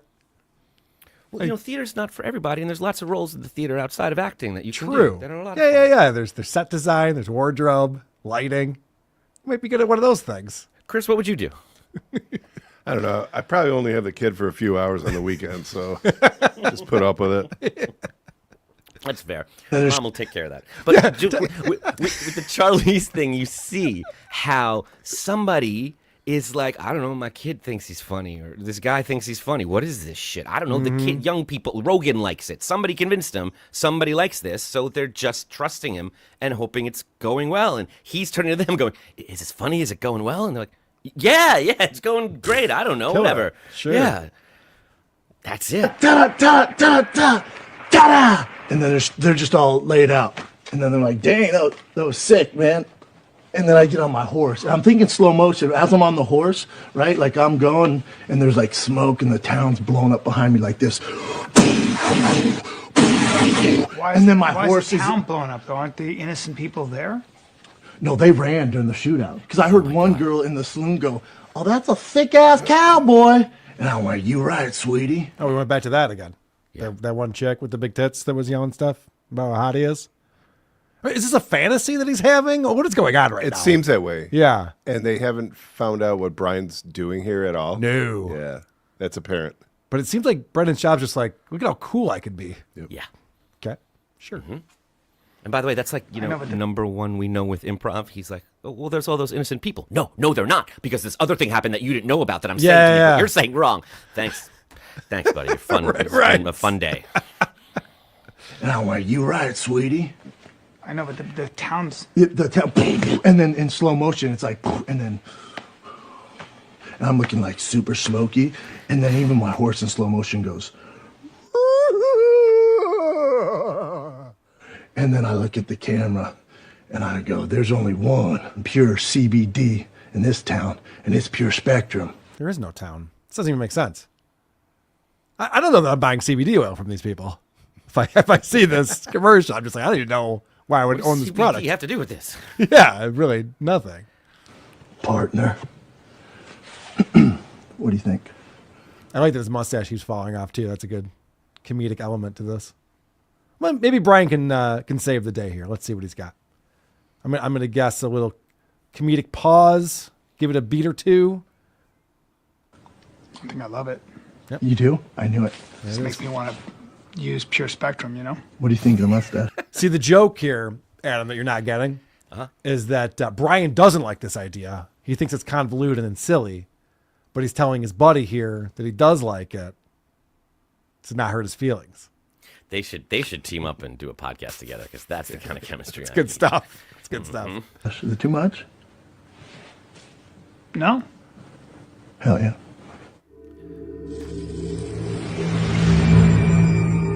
I would give anything to hear what was happening on that set the second that finished, and when, Schaub was just like, "We got it. That was amazing. That was amazing." And everyone's just kind of applauding and making him feel good and not knowing what happened or even what that was. Yeah. I've worked in agencies, and we've had that thing where we have our shoots and we're going to get the commercial, or better yet, we bring that to the client, we put it up on the screen, and we go, "All right, here's what we got for you. We have this awesome idea. We got Brendan Schaub, hilarious comic. He's going to do this thing. All right, I won't say anymore. I will just let it speak for itself." And then the room is just like, okay, great. Well, we have 3 more teams coming in today, but thank you for this. You have anything to leave behind? We'll look at it. What does CBD stand for? I am familiar with that scenario you just described. Oh, it's brutal. It's not fun. All right. Well, thank you for finding that for us, and thank you to Air Pumper in the Fighter and the Kid Discord. Yes. For posting that. I want to give you an update. We're going back to Podcast Cringe again. Podcast Cringe has been giving me a lot of good information this week, and we have an update on 2 Bears, 1 Cave. Of course, this is Bert Kreischer and our buddy Tom here. They've been doing the show. We've covered it many times on this podcast. Very low effort, very just 2 guys cracking each other up sometimes. Nothing really to talk about, nothing really to say. And we've been wondering, with them getting so busy with their huge careers, what would be happening to 2 Bears, 1 Cave this summer. Because underneath all the screaming and the screenshots and the FOMO is a quiet little pivot away from comedy. Tom and Bert are hitting pause on Two Bears, One Cave while they chase their dreams or clutch at straws. Just depends how you look at it. But look at this. I'm having such fucking FOMO, Tommy. Yeah, well, you can take a vacation. No, I can't. Well, that's true. I can't. Well, actually, we both really have to stop soon because it's probably a good time to mention that we both have huge obligations this summer that are going to take us away from vacations and anything else. I'm only here right now to film some episodes to go back to work. Shooting a television show for Netflix. It's called Free Bert. It's you can find the write-up on it. I'm not going to tell you about it. I hope you enjoy it. I'm not. This is crazy. Netflix keeps throwing shows at Bert Kreischer. He's not even promoting it at this point. No. He's like, you guys figure it out if you want to see it or not. Like, he's not even talking it up. He doesn't know what it's about. He might not. I know. I don't even know what Free Bert. It doesn't explain itself in the title. I don't know why I'd want to watch this, but Well, he just explained it to you. It's huge. That's all you need to know. all right, he is huge. Give him that. Can you say what you're doing? Yeah, now I can. So it's such a. I always said it's such a weird business. But anyway, so at this point, it's already out. So I'm shooting a movie this summer. And we're shooting in New Mexico. It's called El Tigre. Obviously, we're trying to figure out our schedules for this summer. Tom's. So what I like about what Podcast Cringe is doing here, these guys just ramble on and on about nonsense all the time. So he's pulling in just the clips that actually tell the story because, God forbid, they would just have a conversation and tell us what they're trying to tell us. They don't. They didn't skip the part about the flights, did they? Did they? Hold on, we're getting there. But okay, good. Yeah, so apparently Bert's shooting a TV show and Tom's shooting a movie. Making a big movie. And I said to someone, they're like, what happens with Two Bears? And we're like, we have no idea. Yeah. Because you're in New Mexico, I'm in Atlanta, and we don't have the kind of, I mean this for real, we don't have the kind of budgets where we can just go, hey, let's take privates and meet each other in Austin. No, it's crazy. We're really kind of just trying to get done. Yeah. Wow, So that's beautiful. That's the answer to your question, Adam. And I got to say, as big as this show is or was or whatever is going on here, the thought of these two guys getting on private jets to meet up in Austin while they're working all summer to film the show is ludicrous to me. You see, he can't win because he was just so humble and saying, I'm going to be honest with you. We can't afford that. And there you are mocking him for it. He already just said that's not who he is. He is like a real relatable guy. Yeah. Why are you Well, putting that on him? Well, it's funny because Podcast Cringe actually explains why that's a ridiculous thing to say. Yeah. And they're like, what's Tom doing? And I go, I don't, it's some movie. You know how I don't listen. Yeah. So now the story is they can't afford to keep podcasting while they're away over the summer. Really? These are two guys who've done entire podcasts while drunk on a boat after a 5K run inside some random party house they hired and literally during Bert's colonoscopy. They're known for banking episodes months in advance. They've flown across the country to do one-off recordings just to promote their vodka brand, but now suddenly they can't make it work. Come on, B. This isn't a money problem, it's a motivation problem. Tom and Bert don't want a podcast anymore, and honestly, fair enough. You can only fake laughter in front of a camera for so long before your soul starts to leak out of your ass. But again, podcasting, they don't have to be in the same room together. If they wanted to keep doing Two Bears, One Cave while they're doing these other projects, it's an hour a week that they have to do this. They don't have the budget for There's that either. zero prep for it. It's the easiest thing to do. They're obviously making decent money on it. And they're both just like, I got better things to do now. I'm shooting movies. You're in a TV show. Can we stop doing this nonsense? Which would be great if they came on and they go, guys, we got other projects going on. We're not going to do Two Bears, One Cave anymore. It would make a lot of sense. But listen to what their solution is to this. The mask slips, the shorts tighten, the rogue nicotine patches lose their edge. But what's funny is how they try to frame it like it's out of their control. Like, oh, sorry guys, we just physically can't keep podcasting while doing all these massive high-budget Netflix projects and movie shoots. Right, sounds super tragic. You poor bastards. What's even funnier, though, is who they've picked to replace themselves with. Because if you've been watching this channel for a while, you already know what happened to Brendan Schaub when Brian Callen ditched him in Austin, Texas. That's right, with a G. It resulted in the slow-motion panic attack that Brendan's still suffering from. Schaub struggled to find a replacement and ended up with two guys who looked like they just got evicted from the comedy mothership green room. So he decided to start a new podcast with Jesse, whatever the fuck his name is. But Tom and Bert have pulled a complete reverse Schaub. That's right, I just invented a new phrase. They're stepping away from the podcast. The reverse Schaub. Smart. Don't desperately try to cling on to something that's dying. Just change it up. So let's see what they're going to do. And it's immediately about to get better. They throw the keys to Chris DiStefano and Stavi, and suddenly the most tired show on YMH has potential again. Honestly, this is what fumbling upwards looks like. So they're actually letting two guys who are way more motivated and funnier than both of them take over Two Bears, One Cave, which is shocking to me that this would be what they would do. They got to keep this show going. We can't get rid of the Two Bears, One Cave, so we'll just give it to Chris Stefano and Stavros and let them take over. It's like, why not just put them on your network if they agreed to this? That sounds awesome to me. They're both way funnier. You'd have to They're pay them more interesting. then. This way they can keep much more of the revenue because it's still their show, their brand, their name. Yes. And take a big chunk of it and do less. The problem with that is that as you remove the things that people loved you for to do these new and exciting things, if some of those new and exciting things aren't as big a hit as you hope they are, you don't have that thing to come back to, and the thing that people liked you for is now belonging to this other guy that seems really funny. Right, which is why I'm surprised that this is the move that they're making and letting these two guys It's very confident. take over for them. How could Le Tigre not be a hit, Carl? I'm worried about this. I don't know if this is going to be a good move for them in the long term. Freebert isn't going to be a winner. Freebert? Come on, Carl. What was that other show he had on Netflix where he just got his buddies to do dumb stunts with him in the woods or something? Oh, Just right. like Bobby Lee. Cabin? Yeah, The Cabin or something like that. It's like, who's watching these shows? I guess I'm not a Bert Kreischer fan, so I don't know. But one more clip that I want to play from this video, because Podcast Cringe catches something that Bert Kreischer says, and it's very revealing as to where his head is at, where the mindset is for this guy. You know what I was thinking? You know what's crazy? I don't know. This is a weird thought, but I was looking at like when we were comics versus when these guys are comics. And I feel like... What do you mean when we were comics? When we were... Oh, God. When we were new comics? No, when we were their age. Oh. But like, whatever happened to the middle class of comedy?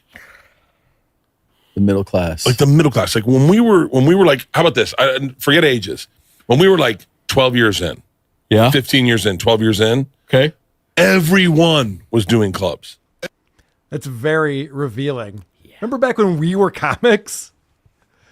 And Tom, of course, just like, I think I still am, man. I don't know. What do you mean? What do you mean by that? What I'm trying to say is that ever since I've become like part of the 1% and insanely wealthy with private jets, where's the middle class gone? Like, how come I don't see these people anymore? What the fuck is up with that? It's like they don't even have access to me anymore. Yeah. That's a you problem. That's a very much a you problem. And I can't believe that this grift is still going on with these guys.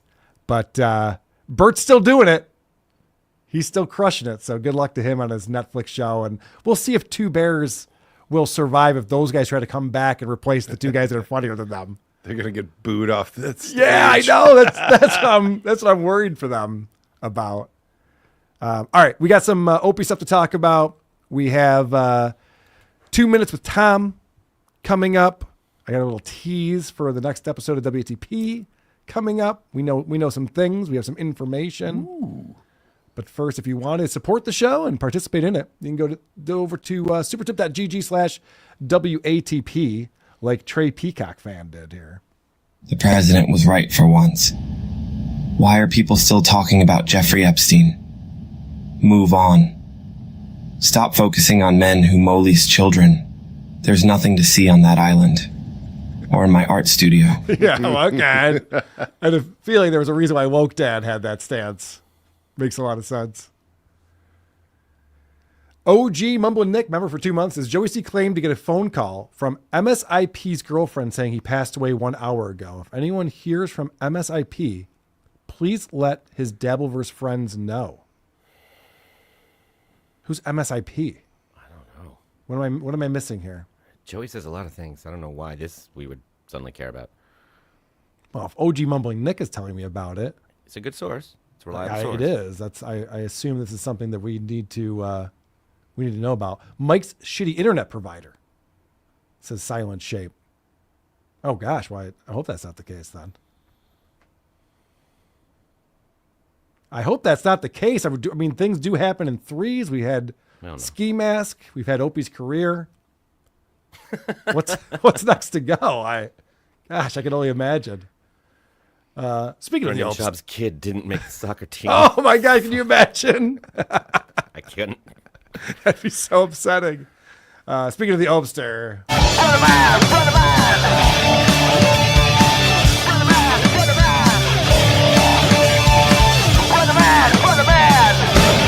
Ba, ba, ba, ba, ba, ba, ba.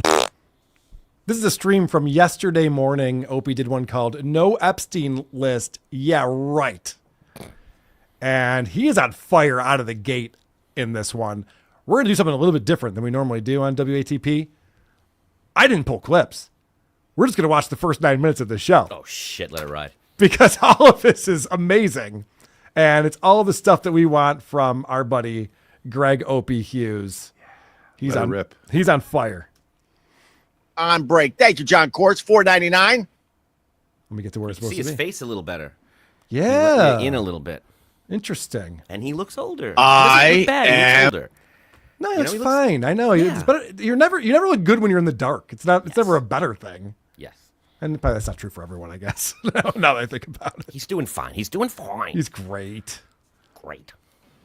I am out of my mind. That's how the show Good starts. morning. Welcome. This is how the show starts right there. He's animated.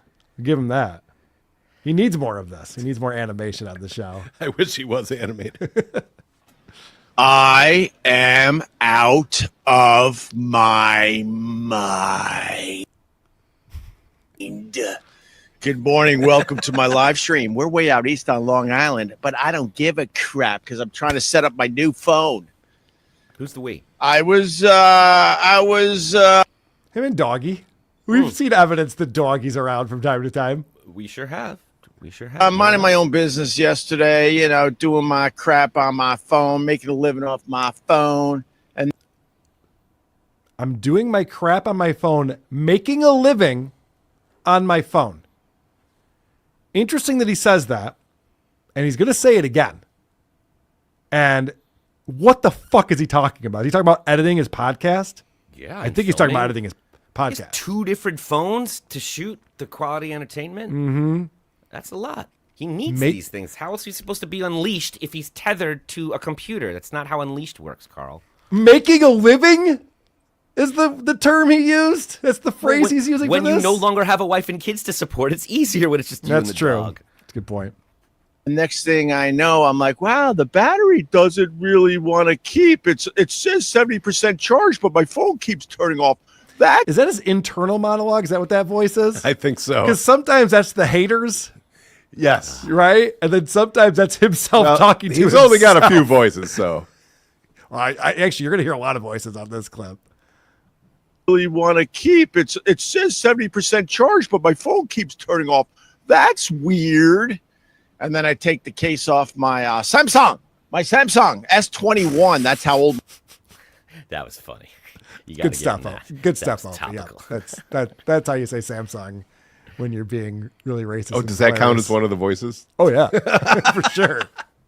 Even Shane Gillis is like, hats off. Well done, sir.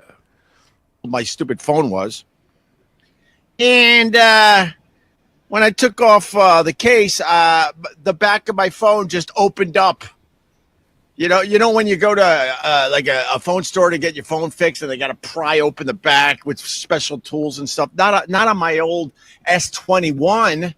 soon as I took the case off, because I'm wondering why it's not charging right, the whole thing just kind of opened up on its own. Something is expanding in my phone.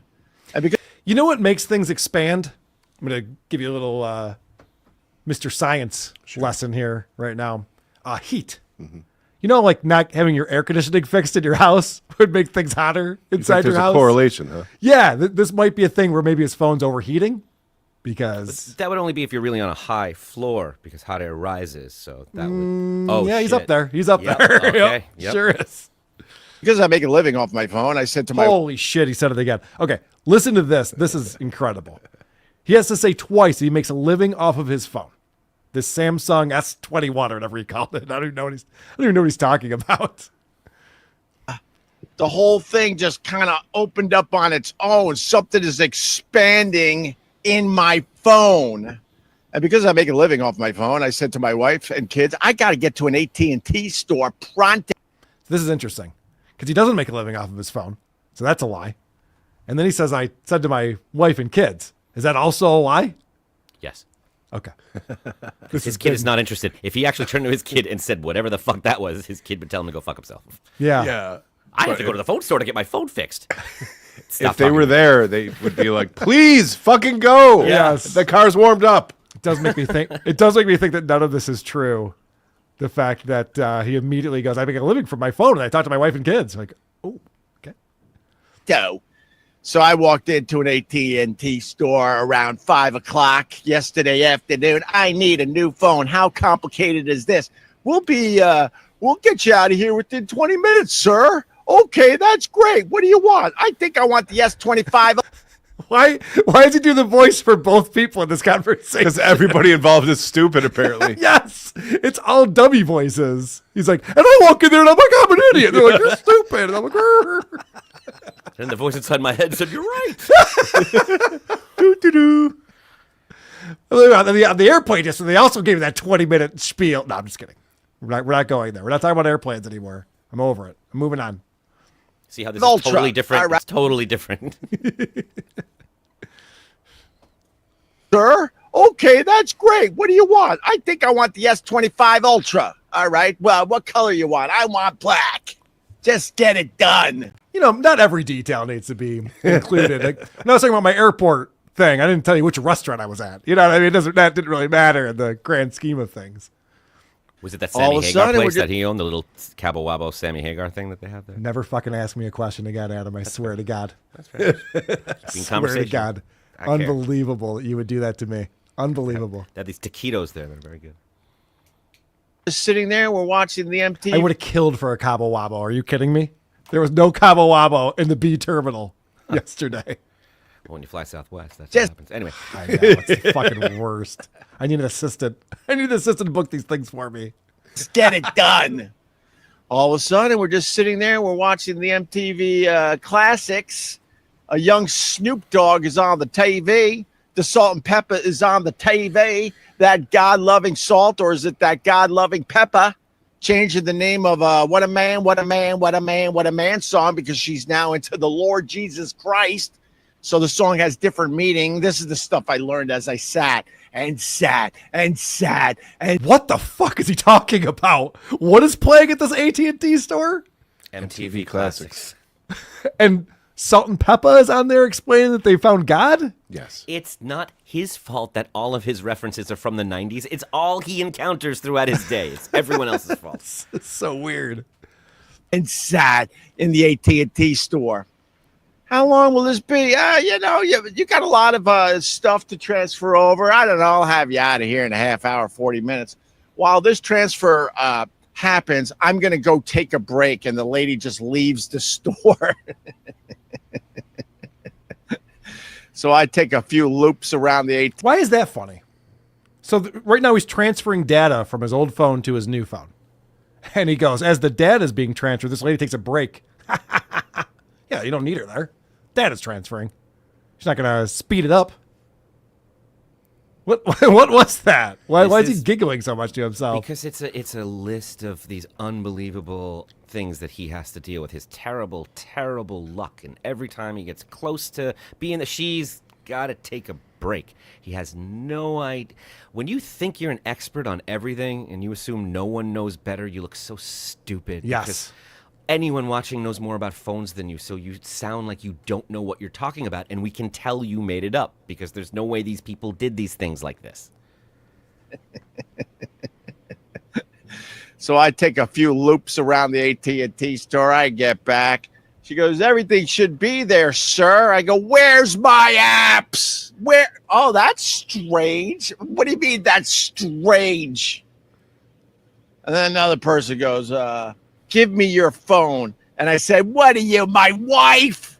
And that got a big chuckle in the AT&T store, the 10 people there. Oh, my God, I was killing. And then I'm like,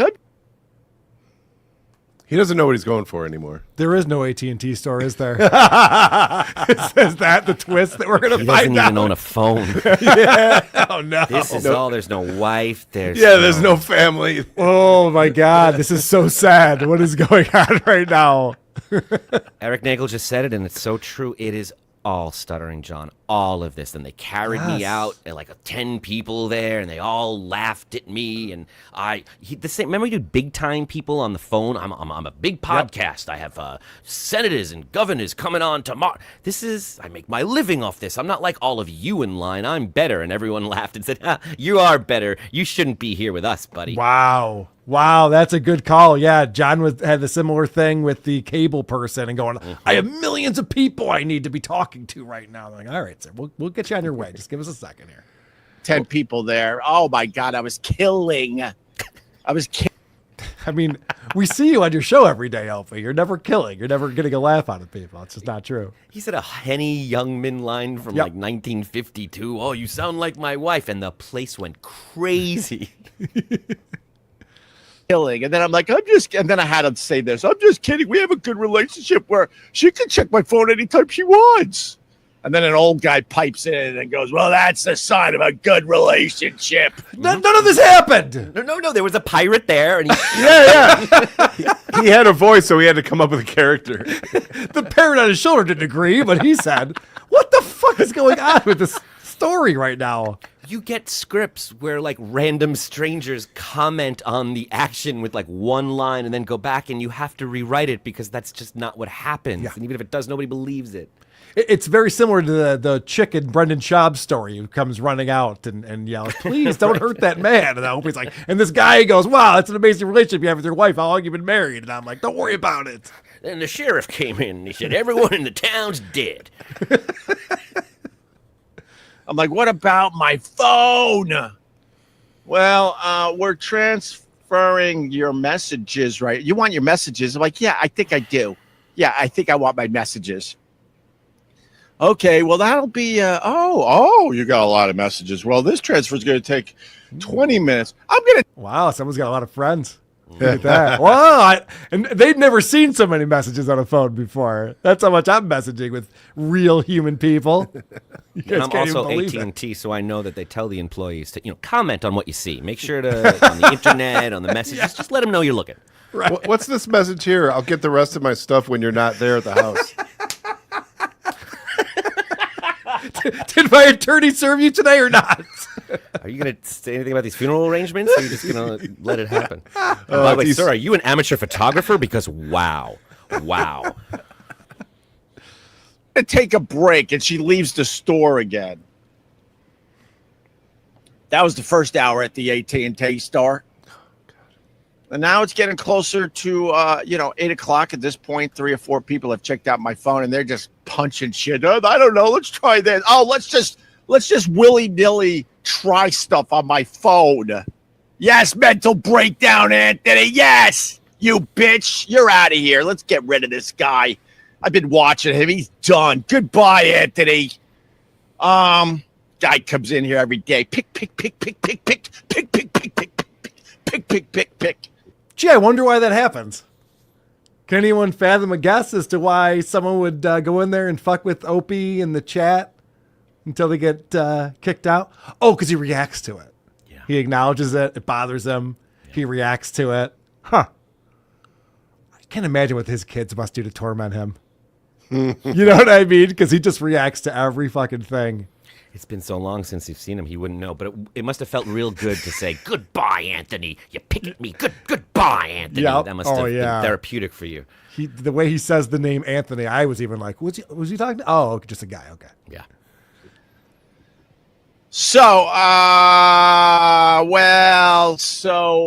they got my messages over. They're like, well, we're transferring the apps now. It should be only another, let's see. Another 15 minutes. I'm going to take a break. Of course you're going to take a break. Of course you are. Why do these breaks matter? Yeah. He keeps talking about employees taking breaks.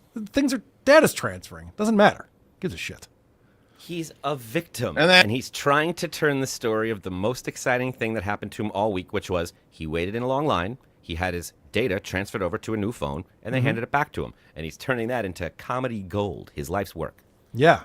There was a TV on, and there was programming on it. Cool. From the 90s.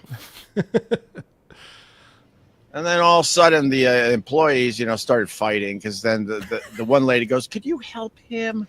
We're trying to figure out why the apps didn't transfer to his new phone. Well, it's 8:00. Can he come back tomorrow? And the lady goes, no, he's been here for... I like that even in Opie's made-up story, they're talking about him in the third person like he's not standing right there. Hey, can we just get this fucking guy out of the store already? What are we doing with this guy? I don't know. He's really annoying. He seems like a nuisance. He can't stop watching the TV over here. Turn it on a station he doesn't like. He's just watching TV. I think he's killing. Give him another 10. Arg! Someone's got to recreate this. Opie at the AT&T store. We'll cast it. We'll have a whole crew work on it. Everything he just said, go back to... What did the employee say? You're telling me assume a young employee who knows this kind of stuff said, we can't transfer his apps over. What are we going to do? They didn't say that. That's not a thing. No, that's not a they thing. Would What say, are we going to do? And it's such an old man, my apps. What am I going to do about... You're going to re-download them. All the info's still there. You don't need it. You just need your password. Yes. Like, everything you're saying is bullshit. And the fact that you think we can't see through that is embarrassing. We're trying to figure out why the apps didn't transfer to his new phone. Well, it's 8:00. Can he come back tomorrow? Which part of the UK did he go to? To go to an AT&T store? Phone. Excuse me, Mr. Bond. And the lady goes, no, he's been here for 2.5 hours. Yes, it's now 7:30. Yes. Well, you didn't have to say it that way. And then this guy marches over to me and grabs my phone. He goes, I see the problem. Actually, everything did transfer over, but your phone is reorganizing. You see this? It's going to take 6.5 hours. So go home, get a good night's sleep, and in the morning, everything should be there from your old phone to your new phone. Well, thank you very much. Can I translate this? Not that I think any of this happened. He's now dealt with like 6 different employees at this place. At least. He's a problem. When I go to the store to get a new phone and transfer over my old stuff, I just deal with the one person. Yeah. Just the one person who says, sir, can I help you? We figure it out and move on. This guy must be ranting and raving and being an asshole. Yep. Because then they're like, and then this person comes over, and then that person, and this person's like, and he describes it as the employees were fighting. Right. He was calm and cool doing a quick set, and they're just fighting amongst themselves because of how complicated and unique this problem he has is. You wait on him. No, you wait on him. I also like this idea. I think he's going to say it again in a minute. There's another break coming up. Oh, boy. I think he's like such a pain in the ass that the employee's just like, sir, I'm on break. They're just like, I don't want to deal with you. Remember, you've seen this with these older people when they're like, my apps won't transfer. You don't need them to transfer. I need to see them right now. Sir, if you wait 6 hours, your phone will be set up and you can re-download the ones that all the info where is it? Doggy can't see it. I can't. You're trying to trick me. Yeah, right. It's there. You stole my apps. You have my app. Let me see your phone. Sir, I'm on break. You're right. I am suddenly Turn on the new break. phone. What's your password? I don't know any password. I don't know anything at this point. Okay. That might be a problem. That's a fucking That's problem. a huge problem. What's your password? I don't know. I put my thumb here. I look into this thing here. Holy shit! Really? This is a problem, sir. So I got apps that work. I got apps that don't work. I got apps that work, but the widgets don't work. I can't. All this talking about ass is making me hungry. Should get some apps after this. Yeah, it sounds good. Get widgets on my home screen. It's not even an option. So I'm AIing my ass off. There's an old man thing to say. I'm AIing my ass off. He doesn't think it's an old man thing. Oh, you asked Chat GPT to fix your phone, did you? Is that what you did? Mm-hmm. Google it like a man. Trying to figure out how to set up my new phone. I remember she goes, "Yeah, it's really easy these days. It's easy. It is because everything's in the cloud. Right. Easy on Sunday morning. Shut I had to up. go there on a Sunday morning. That's when it's easy. No, it's not easy on Sunday morning. It's easy like Sunday morning. Jesus. Fucking FM DJ all your life. Fucking idiot. It does suck on Monday morning, but Yes. It's not easy on a Monday morning. It's easy on a Sunday morning. That's the mistake I made. No. So if anybody works for AT&T and wants to help out the kid, here we go. I'd appreciate it. I got So all of this culminates in. So can someone please help me for free? yeah, that's what I'm hearing. Yep. Somebody I'm looking for a freebie. My apps are broken. I could see maybe the majority of my apps. I can't see other apps. I could use some apps, but I can't widget at them at all. Oh, gee, honey, no, cancel the college fund. Yeah, there's this millionaire in New York. He used to be on the radio. He's living in the Hamptons, like beachfront property, and he can't see all of his apps. So most of the apps are working, but some of the widgets aren't working. Honey, we got to help this guy out. He's in dire straits. Jesus. Wow. Did you check out the final Black Sabbath show on the telly? No, I saw all the clips. Saw all the clips online. I saw the Ozzy Osbourne and the. And the answer is yes. But yes, it wasn't really on the telly. God damn it! Did you see that? No. I saw all of it. Okay. Own thing that was cool. I saw Bill Ward shirtless. Made fun of that yesterday. People were like, why don't you have some respect? He basically invented heavy metal. You should have respect for Bill Ward. Wait a second. Is that his inner dialogue or is that one of the haters? It's hard to tell. Yeah, I'm getting confused right now. Could you imagine if he recreated Sesame Street, like Elmo and Oscar talk the same, and then like every single character shows up? Then, Yes, I kind of can. It's kind of funny, actually. Can you imagine if that was the voice you heard in your head? It sounded like that. That's a nightmare. We're going to have a good podcast today, Carl. Good podcast today, Carl. Your family left you. The guy is. Oh, shit. That's what you'll tell the cops. Won't you, Opie? Yeah, you will.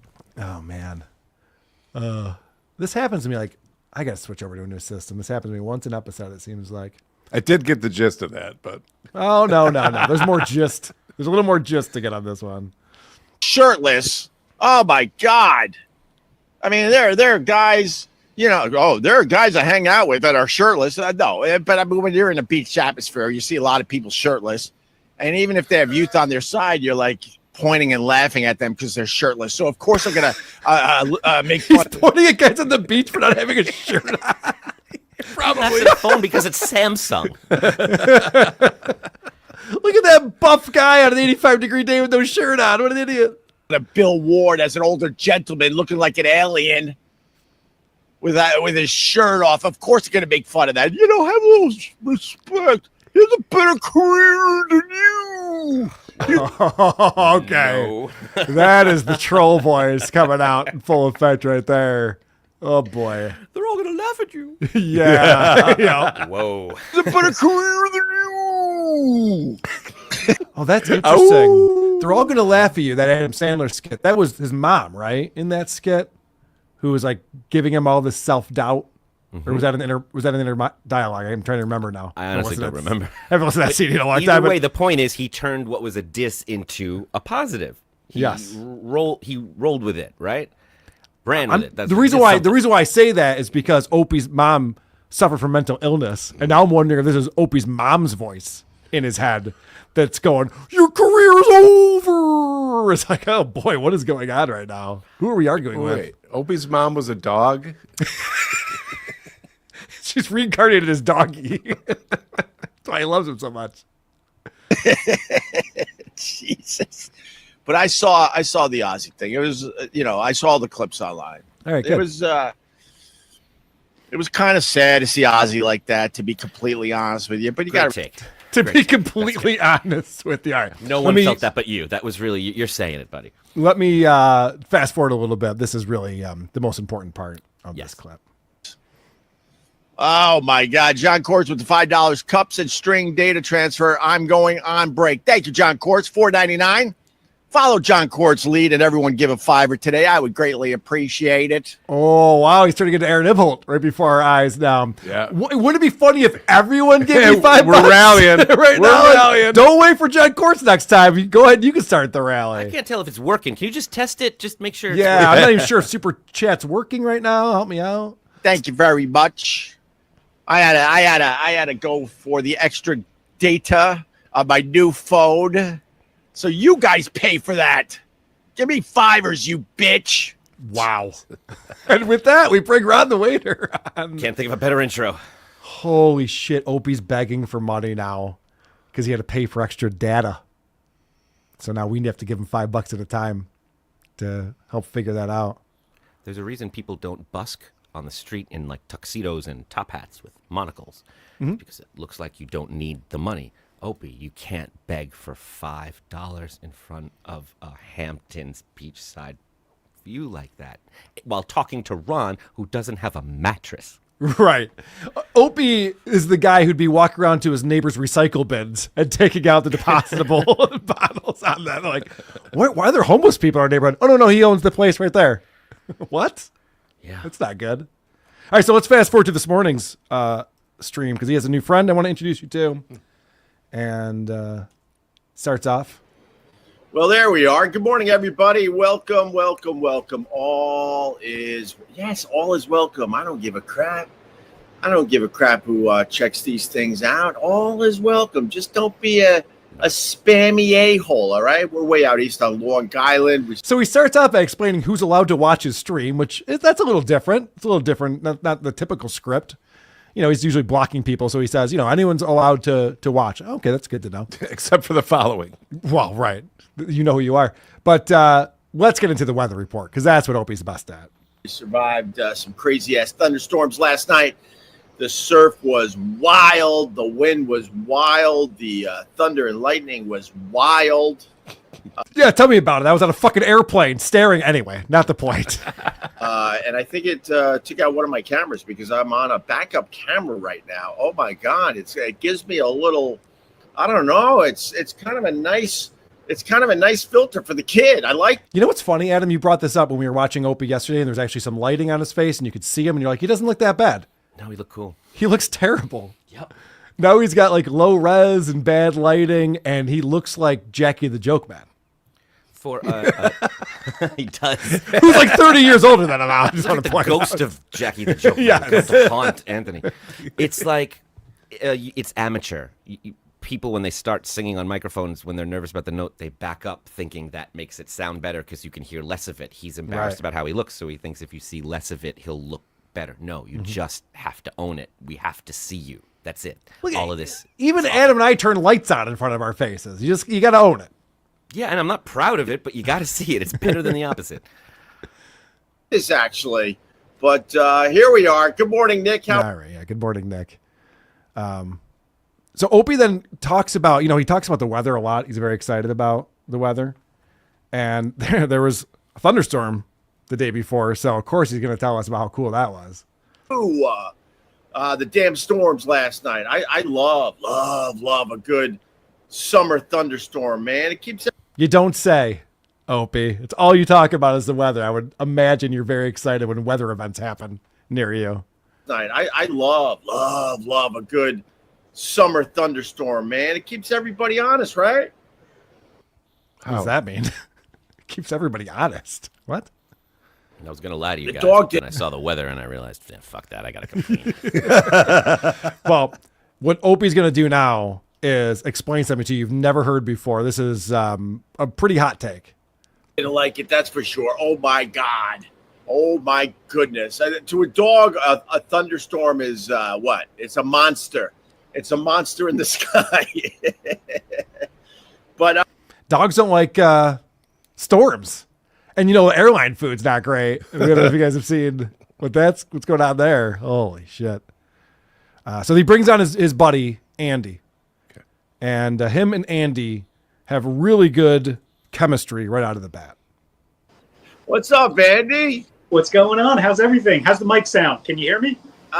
You're a little low in my mix. Little low, I think. Look at you with the professional setup. My God. Well, this isn't I can't hear you. I'm sorry. What happened?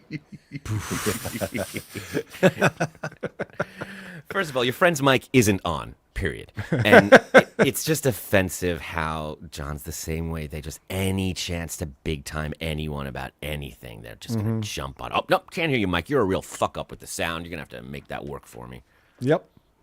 All right, well, let's find out how these two know each other, since they are friends. I met him because we had a friend named Carl Ruiz. And I was very friendly with Carl. Andy knew Carl. Andy also grew up in the same neighborhood as Carl. And we met because of that. And I would say we're friends, Andy, right? Yes, we are. I would say that. A little old, it was the oddest thing was, I've told you the story before, is as Carl was blowing up on Food Network, I was doing a lot I have one of my Instagram pages is Fool Network. I do a lot of odd stuff on there. And I kind of connected with Carl, not realizing that I knew Carl. I thought it was Carl Ruiz, the chef. I didn't realize that it was little Carlito from down the block who every night at sunset, his abuela would call for him, Carlito, let's go. I didn't realize until after his passing, that's when I made the connection, like, oh my gosh, I knew who this was. Like, right. So this is a bizarre story, the way that these two are friends. This is not a typical way you'd form a friendship. But apparently, this guy knew Carl Ruiz when he was growing up. Carl Ruiz, now I'm saying like Opie. I was wondering if Andy was going to say it right or not. I know. So Carl Ruiz, but he didn't know that it was Carl Ruiz who became the Food Network star that was friends with Opie. But then after Carl Ruiz passed away, he had friends from the old neighborhood go, isn't that a shame about Carlito? And he goes, oh, that's the same guy. And so I guess he must have reached out to Opie to be like, I knew Carl, and Opie's so desperate for friendship. He's like, we're friends now. But they've never met in person. And I'll tell you, this is a tragic, tragic tale what's going on here. So Andy's situation is his son had bacterial meningitis. And his son's now a 20-something-year-old, but has basically a 2-year-old's mentality. Or is mentally a 2-year-old. So it's really a depressing story, but this guy's a great dad, and he's a good guy. And so there's kind of a feel-good thing going on about what he's done to bring his family up and continue to care for this kid. And it makes no sense for Opie's live stream. I'm not even going to play you the clips because you're just like, holy shit, why are we tackling these things on this live stream? So I just want to fast forward a little bit to after the really heavy conversation they have, which is the opposite of what Opie usually does. Oh, it's worth pointing out that Opie cannot listen to him. He has, the whole time he's telling that story, Opie does not stop moving, picking, doing things. He's incapable of hearing. He's pulling up the chat. He's obviously actively reading the chat, and he's showing stuff on the thing, and he's kind of reacting to that. Well, this guy's going through a sob story. This is a message to everybody who live streams. If you're ever at a point where you make someone say that they're your friend on a live stream, they're not your friend. Don't do it. You should never, ever do that. That is a weird thing. Yes, I agree. So then one of the good chatters comes on the show. Yeah, like I sent them things every now and then through Instagram. So funny. Let me go to that link. To relax. By the way, JFK writes, he's one of mine. I love this guy, JFK head. And he goes, Opie, please don't compare your guest to your dog. All right.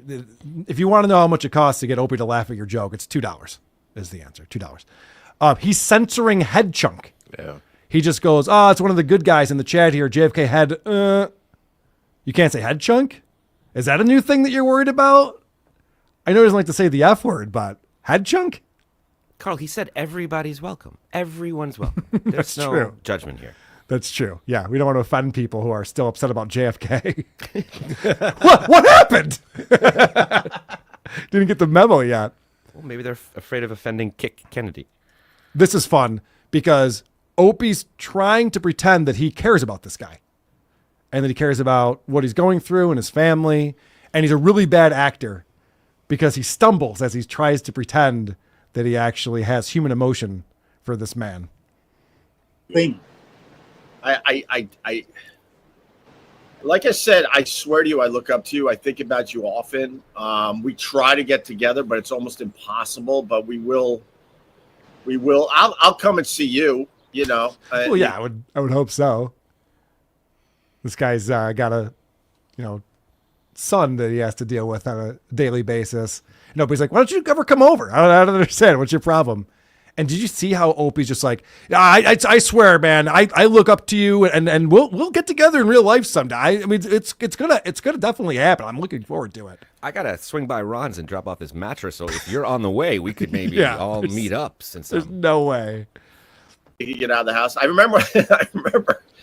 remember when we first started kind of talking and hanging out. You like, I'd love to get together with you, but you basically told me I had to dress like a hazmat guy just to see you because you were so.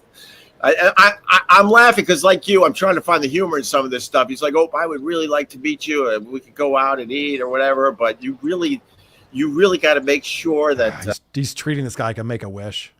Yeah. You notice that, Adam? He's just like, and by the way, I really feel bad for you. And I would see you in person someday if you could make it more convenient for me.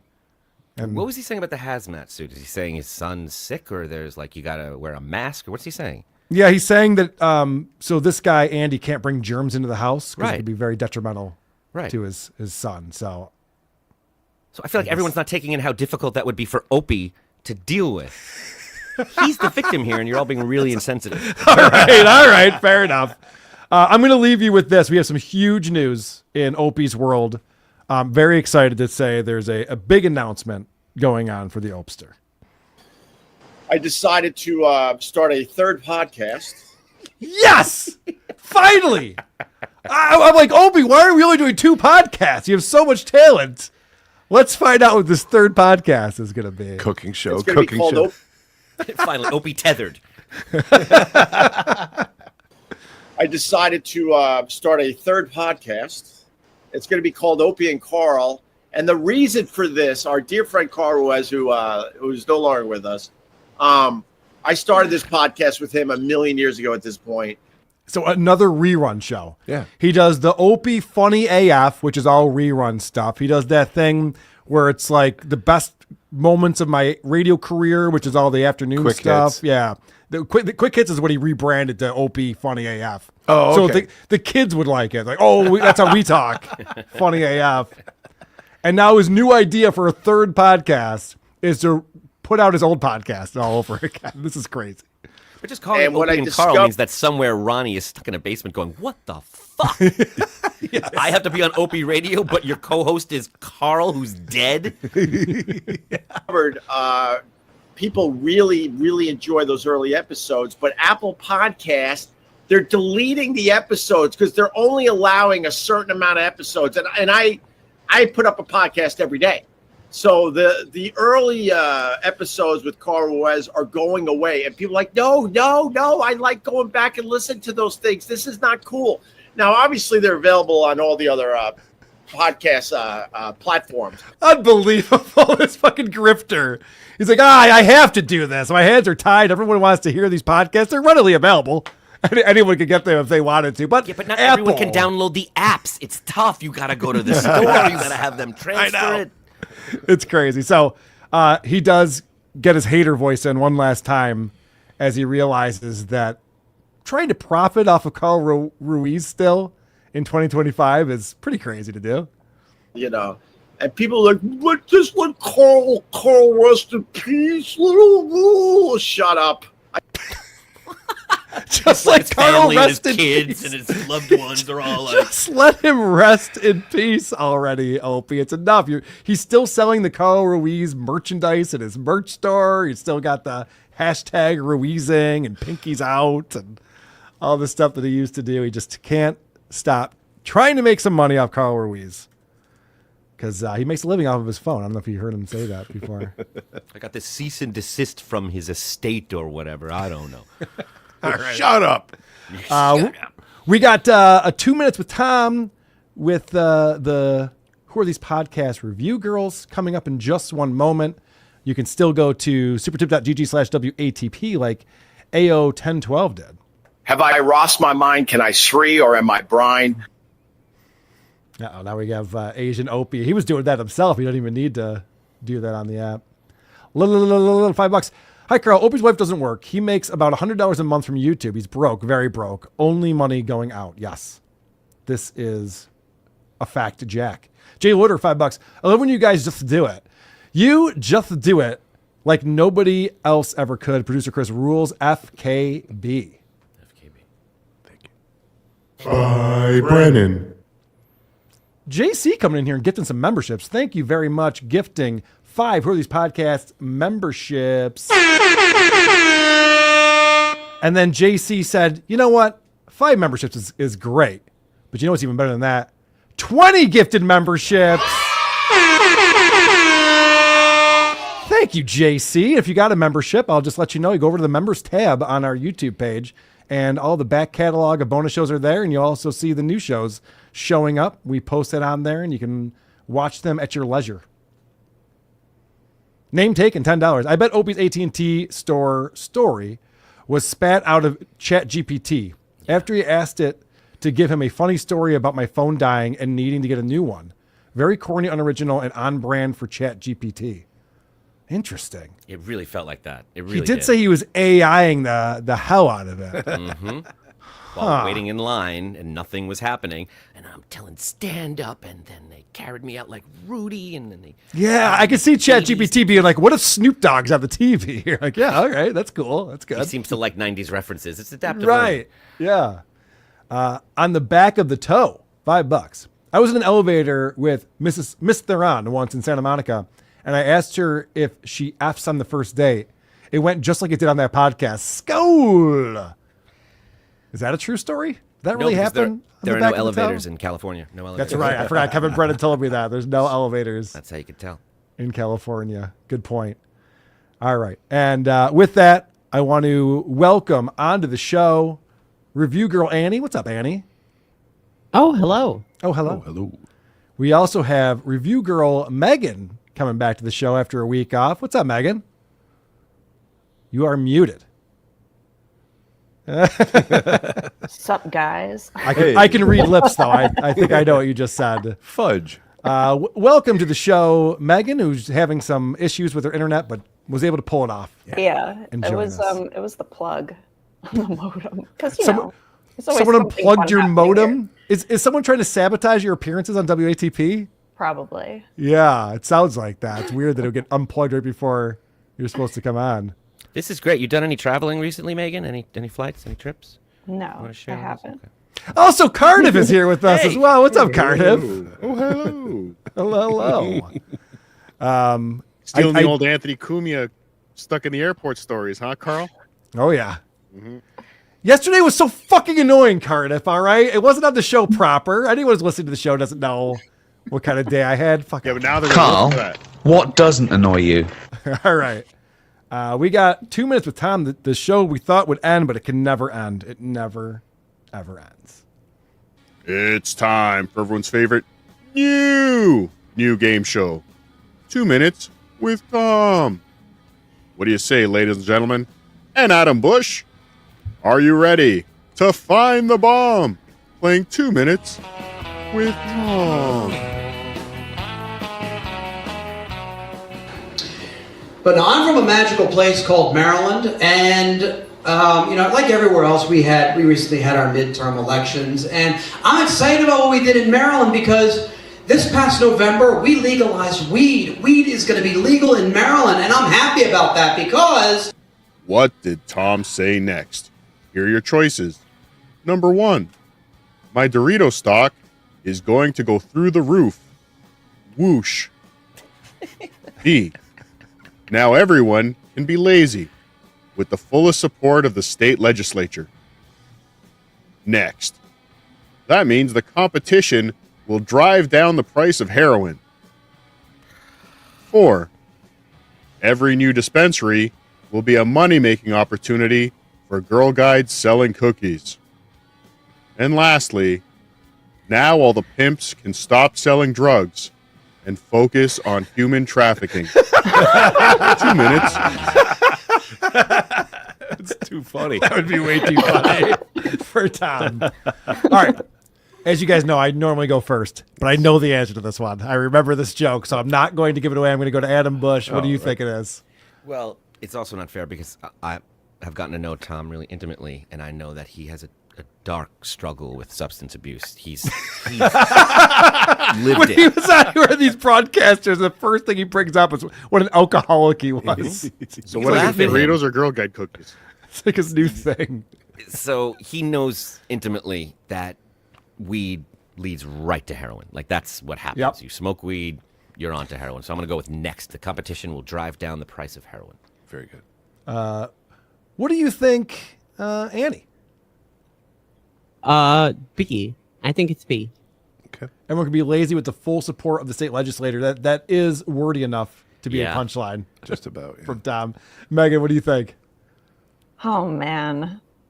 You know, I really like lastly, but I also feel like Adam is probably right. So I'm just going to go with lastly and just see what happens. Wait, was that a Tom Myers answer? Yeah, horrible rationale. You're trying to get on the board here. You're been shut out. Producer Chris, what do you think? I got a good feeling about number 1. Yeah, what I like about that is that there's obviously no such thing as a Doritos stock. It'd be like Frito-Lay or something, some kind of parent company. All right, I'm going to tell you that. Well, I'm not even going to tell you. I think we got to hear it from Tom. Well, you knew what you knew. All right, it's next. The competition will drive down the price of heroin. I've made fun of this before on the show. It doesn't make any fucking sense. Heroin and marijuana are two completely different markets, and one doesn't drive down prices of the other.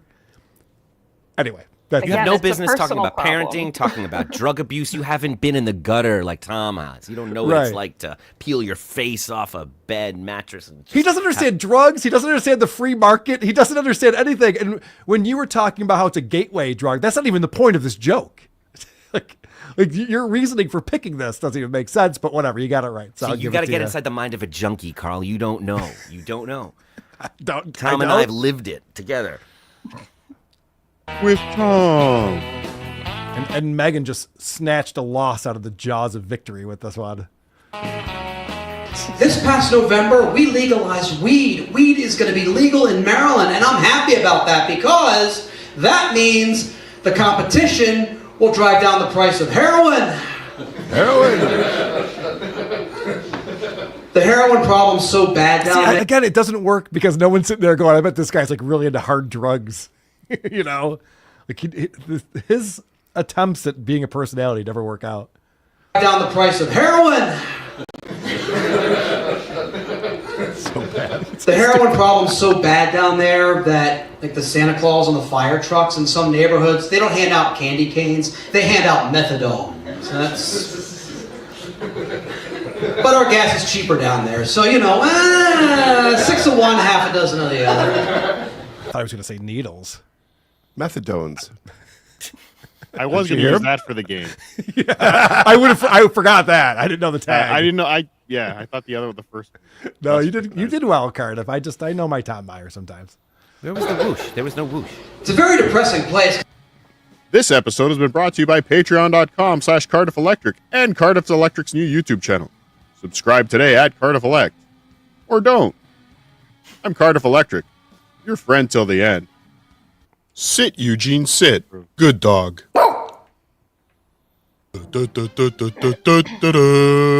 Honest potato there. Well, congratulations, Adam, on the victory today. Well earned. Tom recently posted a bit from our interview that we did here on WATP where he, got the better of us. And in that clip, he talks about his alcohol days, and he says he got so drunk, and then he went home and he did some more. That's what he says. He goes, I went home did some more. This person's on alcohol. And he's doing more alcohol. Oh, no. So his wording with it is very unique. It tipped off to what's happening here. But that wasn't a whoosh, Cardiff. That was like a fist pump or something else. Because that wasn't the answer, though. The That whoosh wasn't was the answer. number The whoosh one. was with the Doritos. But Oh, okay, good. But makes that sense. fist bump probably did inspire the whoosh. So Thank you. You're getting deep into my head. But I appreciate you keeping him on his game there, Adam. Don't let up. Right. Let's not let him get lazy on us. No, never. Guys, what have we done today? We've done it all. We talked about Alex Cooper talking to Charlize Theron about sex tips. Rob Saul was streaming from work.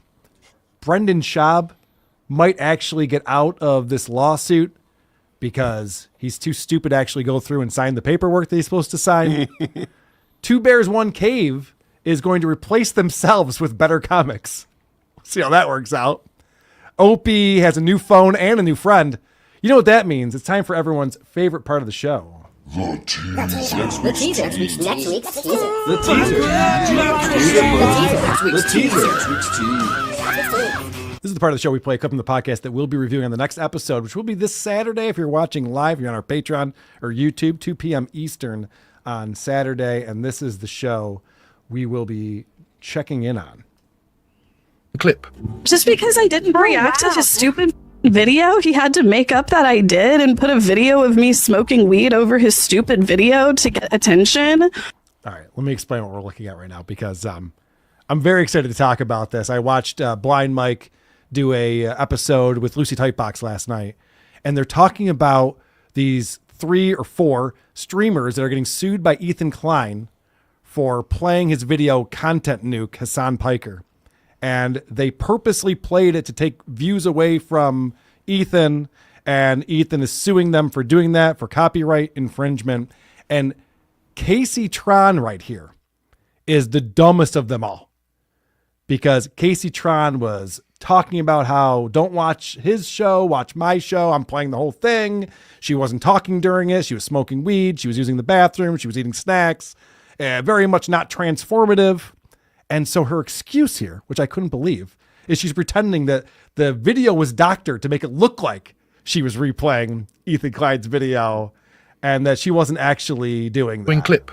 Just because I didn't react to his stupid video, he had to make up that I did and put a video of me smoking weed over his stupid video to get attention. I'm sorry, I don't give a about your video. Like, I don't know. I don't recall reacting to it. Ooh. She said the R word, recall. That's an insane excuse when somebody sues you for copyright infringement. Like, I don't even remember infringing on your copyright, sir. I don't know. I don't know what to tell you. Isn't that how John would respond? It is. But actually, Casey Tron is so stupid that first she tried to say it was transformative, and then she changed her mind and didn't remember doing it, and then said she didn't do it, and that Ethan doctored. These people should talk to attorneys. All of these people have set up GoFundMes, and they're all raising tens of thousands of dollars because everyone hates Ethan Klein. So they have that going for them. But they're really dumb because they've all gone on their streams and reacted to this without speaking to an attorney first to figure out if they should be reacting to it at all. I mean, that works out fine for Aaron Imholt. Oof, actually, no. I got bad What? news Huh? for you. No, it actually, he was running his mouth, and he didn't get the plea deal he was hoping for. Now he's got sentencing coming up on October 2nd. So, Well, this is a much smaller audience, so I'm sure they won't notice. no, actually, no, much larger audience. Oh, if I'm being honest with you. Sorry to break it to you this way. Yeah, I'm sorry you had to learn from me. Mr. Smith. I was going to say at the top of the show, Adam referenced a YouTube transformative content thing that's coming out. And you thought he was talking about that, but no, there's something else that's coming up. Oh, please. that? On the 15th. Inform us. Yeah, what is Yeah, that? the 15th, they've said they're going to stop allowing people to monetize certain videos. Basically rebroadcast of stuff, AI generated stuff, but it's kind of like more reaction stuff. So I guess their definition of reaction is the question. Like, what's a reaction video? Oh, they're gonna stop monetization of reaction videos? Yeah. And it Oh, said I'm something fucked. about AI voices or voices that are not real. It said something about that. No, like complete AI videos that are just like randomly generated and uploaded, I guess. they want to, because I guess people are just making shitty videos and just spamming YouTube Right. with it and getting views, and it's nonsense. So they're not monetizing that stuff anymore. The reaction videos is something they're cracking. But Opie can still do all the different voices in the story, right? That's fine. Yeah. That's safe. Okay. Thank God. Thank God. Hey, they're going to change the rules, and Opie's going to be the king of YouTube after all this. God damn it. you had to figure it out all along. Mr. Smith, member for 4 months, says 1 month of chuckles, 3 months of not knowing how to cancel. Just kidding. I love most of you, especially the potato and Cardiff. Hey. Also, hi, Annie. Hi, Mr. Smith. Hello. Thank you for being here and for subscribing to the show. We like you, Andy. You're one of the good ones. Yes. You're not uppity like the other. One of 3. And Annie, if people want to check out what you do, they can go to insanity.com. Absolutely. Lately, I've been playing a game called 1-2 Minutes. It's like a base building apocalypse game. Check it out. I've been playing a lot with Bergsnake.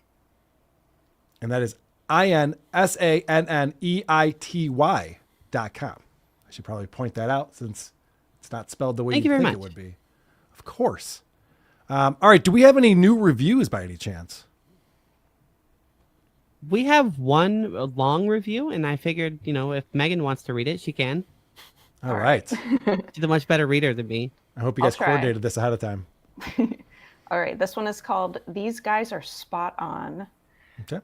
From someone who actually timed the moving from the 315 to the big city right when WNEW went from music to talk and being told up near Williamson, New York, I was stunned. I don't know what any of that means. WNEW was a staple in New York City area and me relocating from the country back to the city. So here's how it went. I relocated to the family farm after a death and was introduced to the Brother Weeze versus Howard fight up there. I remember Howard when I came to New York City in the 80s, and he didn't get much better by the time I got up there, 315. I simply couldn't understand the whole Weeze thing, but I know that you were either listening to one or the other. Took 2 years to move, so I'd run 6 90-minute tapes during the week to listen to on Friday night trips to the 315 from the 212 of O&A. Oh, 315. I was like, 315, is that a Bible verse? I was trying to figure out if there was like a hidden message in there. Okay. That was a train. Now I'm starting to understand. Okay, so Yeah, 315. 315 is the area code in Syracuse. So he was going back and forth between different area codes. between 212 and okay. Okay. Now I get it. Keep going. And that's only half the review. The rest of it is Does it I get was more very confusing? captive audience in my truck for 5.5 hours, Saturday and Sunday, or Friday and Sunday night.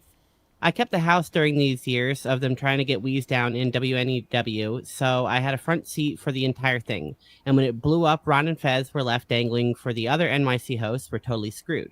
I may not agree with Ron's political views, but he carried that show to where it is today. Carl, love the podcast and get alerts every time you post on YouTube, and enjoy your segments with Blind Mike when Anthony sits with the group.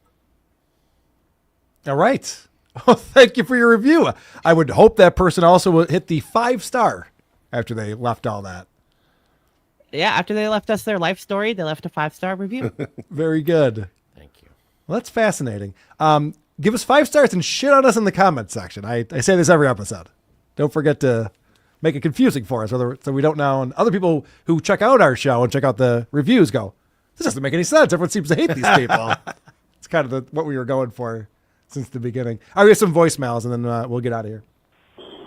Hey, Carl. Hey, Chris. Adam, if you're there, I would assume, because this is more specifically for you, in the last episode, especially during the Aaron Imholt section, I could constantly hear what I think was birds chirping, and I love all the content you guys do. I love Adam Bush's input and new presence on the show. So, after I qualify it, just wanted you to know, please fix the mic. I can hear you breathing all the time and shit. I guess it adds some 4D element, but I can't help but hyperfixate. Otherwise, if it's you, Carl, fucking for shame. Go fuck yourself and love you, bye. Adam, have you gotten any feedback on when you were coming in from Cleveland on the show? I have not, and if there were birds there, it's entirely possible. Also, if I was breathing, I bet it was me. That sounds like something I would do, and you're absolutely right. That's awful, and I will try not to do that again. And definitely call me on it if you see it, because no one likes that. I have good news for you, because my editor, Ed, put together what he calls a love letter to TV's Adam Busch. Oh, no. Because he's the one who has to go in here and clean up the audio after the fact. And so he wanted to make sure that you knew how much he loves you. These guys have nothing to talk about. But he moved to Austin to not hang out at the mothership.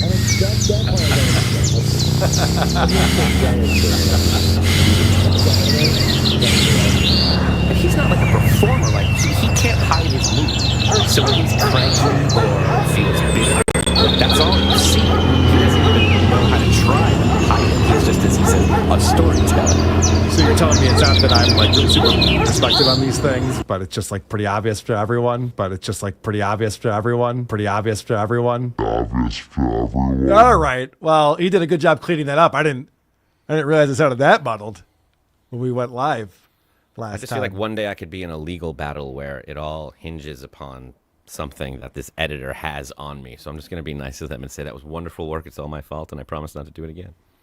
I didn't pick up on it. I didn't hear him breathing. Well, I was giving birth during that one episode, so it was a lot. That makes sense. Did you pick up on that happening? Because I heard that feedback from a few people. Oh, birds? Birds and breathing? Just from Cleveland? Yeah, just the Cleveland episode. You were up in the attic or whatever. Probably it was a whole new place, yeah. It was just a temporary thing. All right, you're not on trial. It's fine. It's fine. We still love you. Hey, Carl, Ronnie in Syracuse. Love you. Love the show. Listening to the midweek show, and Adam's appearance on Chrissy Mayer, and he asked her the question about her mother adding R's to the end of her words. And I thought it was interesting because I lived in Manhattan until just after my 29th birthday when I moved to Syracuse. And wait, is this the guy left the voice or the I review? thought that a polo shirt was called a polar shirt, like the bear. Mm-hmm. And I didn't know it until I got up there and figured out there's a difference between a polo shirt and a polar shirt. But that's my contribution. I really thought it was a polar shirt my whole life because that's how it was pronounced in my family, and that's the only way I've heard it was polo shirt. Thought you might find that funny. Don't call me back. I did. The first time. Second time, not so much. Third time, not at all. But, yeah, no, not funny. But I appreciate you pointing out that I wasn't trying to get her in some hard R situation like a lot of people were. Is that what the interpretation? I didn't pick up on that. A couple people thought I was trying to get her to say something when I wasn't. It's a Long Island tri-state area thing. Mhm. I thought it was my Aunt Linder. I thought it was Right. spelled Linder. There's this guy in Syracuse. It's on polo shirts. What? Or Huh? Polar Come on. shirts. Like That's the bear. crazy. Yeah, it's wild. Can't That's believe wild. I it. could listen to that 3-4 times in a row. Now it's funny again. Yeah, I was just wondering if Carl's going to be at Chrissy Mayer's content house. I heard he's going to be at Chrissy Mayer's content house. So can you let me know if Carl's going to be at Chrissy Mayer's content house? Cocaine Jesus. Bye. Yes, Cocaine Jesus. I will be at Chrissy Mayer's Content Hotel. We'll be there September 5th and September 3rd through the 7th. Go to WTPLive.com. Adam's going to be there. Anthony Cumia, the great Anthony Cumia, was going to be there. I might cosplay as Avariza, though, so you might not know it's me. Awesome. I love was it. inspired by Cardiff's Chad Zuma costume. I think I'm going to do the same. Our buddy Mondays, who was hanging out with us in Boston, he has a theory. Hey, Carl, it's Mondays. So I was listening to the show this week, and I got two theories about Opie. One, I think is the reason he's not listening, he doesn't like wearing glasses is because he's afraid of looking more like Chip Chipperson, and that would really piss him off. But that's kind of an idea. The one I think has more credence to it is, I was wondering why he's staying in his beach house this entire time with no AC, because that sounds fucking miserable with his heat. But everyone's theorizing that his family's gone. So my idea is that he probably got kicked out of the house or the apartment they live in, so he's not allowed to go back there with the AC. He has to stay in the beach house because his family doesn't want him around. All right, call me back. That's interesting because also, he'd be like, I don't even like New York City. That's why he's been really leaning into that lately. So the family kicked him out. They're like, no. You go out to Long Island. We're staying here. And he's like, good. I don't even like it here. You're doing me a favor. Yeah. But don't all your friends live here? Fuck that. I don't give a shit. I'm going to go talk to Andy on Zoom. I'll be good. Anyway, I like that theory. It's good. Cardiff, what do you think about that? Have you weighed in on the state of Opie's family? No, I have. I have no thoughts. I don't know. I haven't been paying attention to Opie. All right, then I'll ask you about Chad Zubak's family. Are they doing all right? Oh no, horrendous. All right, fine. Sorry. I forgot what you've been focused on lately. I'll put up a reward for anybody that can show me proof over the last, you tell me how long, many years he's been doing that in that apartment. Proof that they are still living together or have a relationship. I can't do it. No one watches more Opie than me. So yeah, there's no evidence of it. And the basics of life, like food, car, phone, he can't stop talking about. But this stuff, they're only props and pawns in his trip to the phone store. They're stupid. He went to car. Hey, abortion. Yeah, that's right. He's 19, Cardiff. Since Well, he was 19. who was inside Costco? That's when right. He was in his podcast car when they were in Costco, and then he had to go in and give him his credit card so they can make their purchase. There's that. Yeah, again, no proof. That's what he said no from the proof. back seat of the car. God damn it. I don't want his family to be dead. Kind of bummed about that, but it would get us some publicity. It'd be nice. We'd be the experts. That'd be good. Hey, abortion guy. I hate to break this to you that producer Chris lost one of the episodes of Point Dabble Point. I know you were about to fire him, but then you found out your aborted son is going to be starting for the Yankees next year. So that's good. So producer Chris, you're welcome. Yeah. And hey, good luck to the little fella. Thanks. Don't call me back, assholes. That's not how aborted sons work, but that'd be cool. I'd get a jersey. Finally, something you're an expert on. Yes, that is one thing that I know. All right, last one on here. King of Portugal calling in. Hey, Carl, King of Portugal here. I was recently in your motherland, and I went to a bookstore and found a book. I thought he was saying I was recently in your mother. I was like, what the fuck? All right, I'm Too glad soon. Yeah, I'm glad he finished that. And I went to a bookstore and found a book on a very obscure band called High Child Huddles. And the gist of the book is a club-footed boy that was the leader and creator of the band had to move to Argentina because of some situations, let's call it, then moved to Rochester and stole a prominent band called the Isotopes from a guy called Chris. This sounds very familiar. Cheerio! That's not a real book. I'm calling it right now. It does not exist. There's no way. Cheerio. Wait a minute. He's not from Portugal. What's going on? All right. I think we've done enough today. Thank you all very much for being here. Adam, great to see you, my friend. Always a pleasure. Cardiff, great game. Thank you for giving me one that I'm counting as a victory for myself. Tomorrow morning, I will be replacing Chad Zumock on Chad and Chad.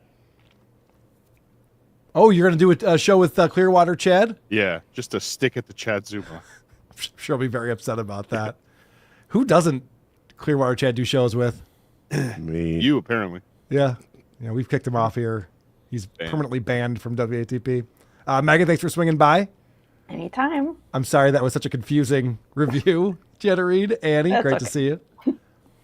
Thank you. Always glad. Okay,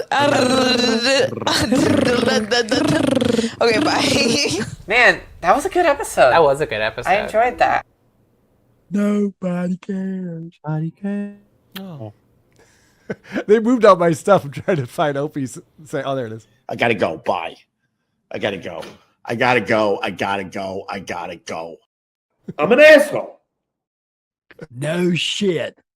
Yeah, I think I got all my ass. Thank you. Please clap. I force applause breaks. I force them. Some people earn them. I force them. Go fuck yourselves. Have a good week.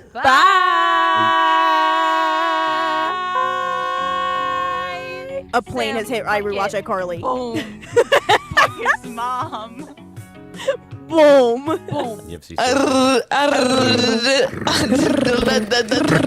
Okay, bye. I put a burrito in the microwave and took a shit in the toilet as it was cooking.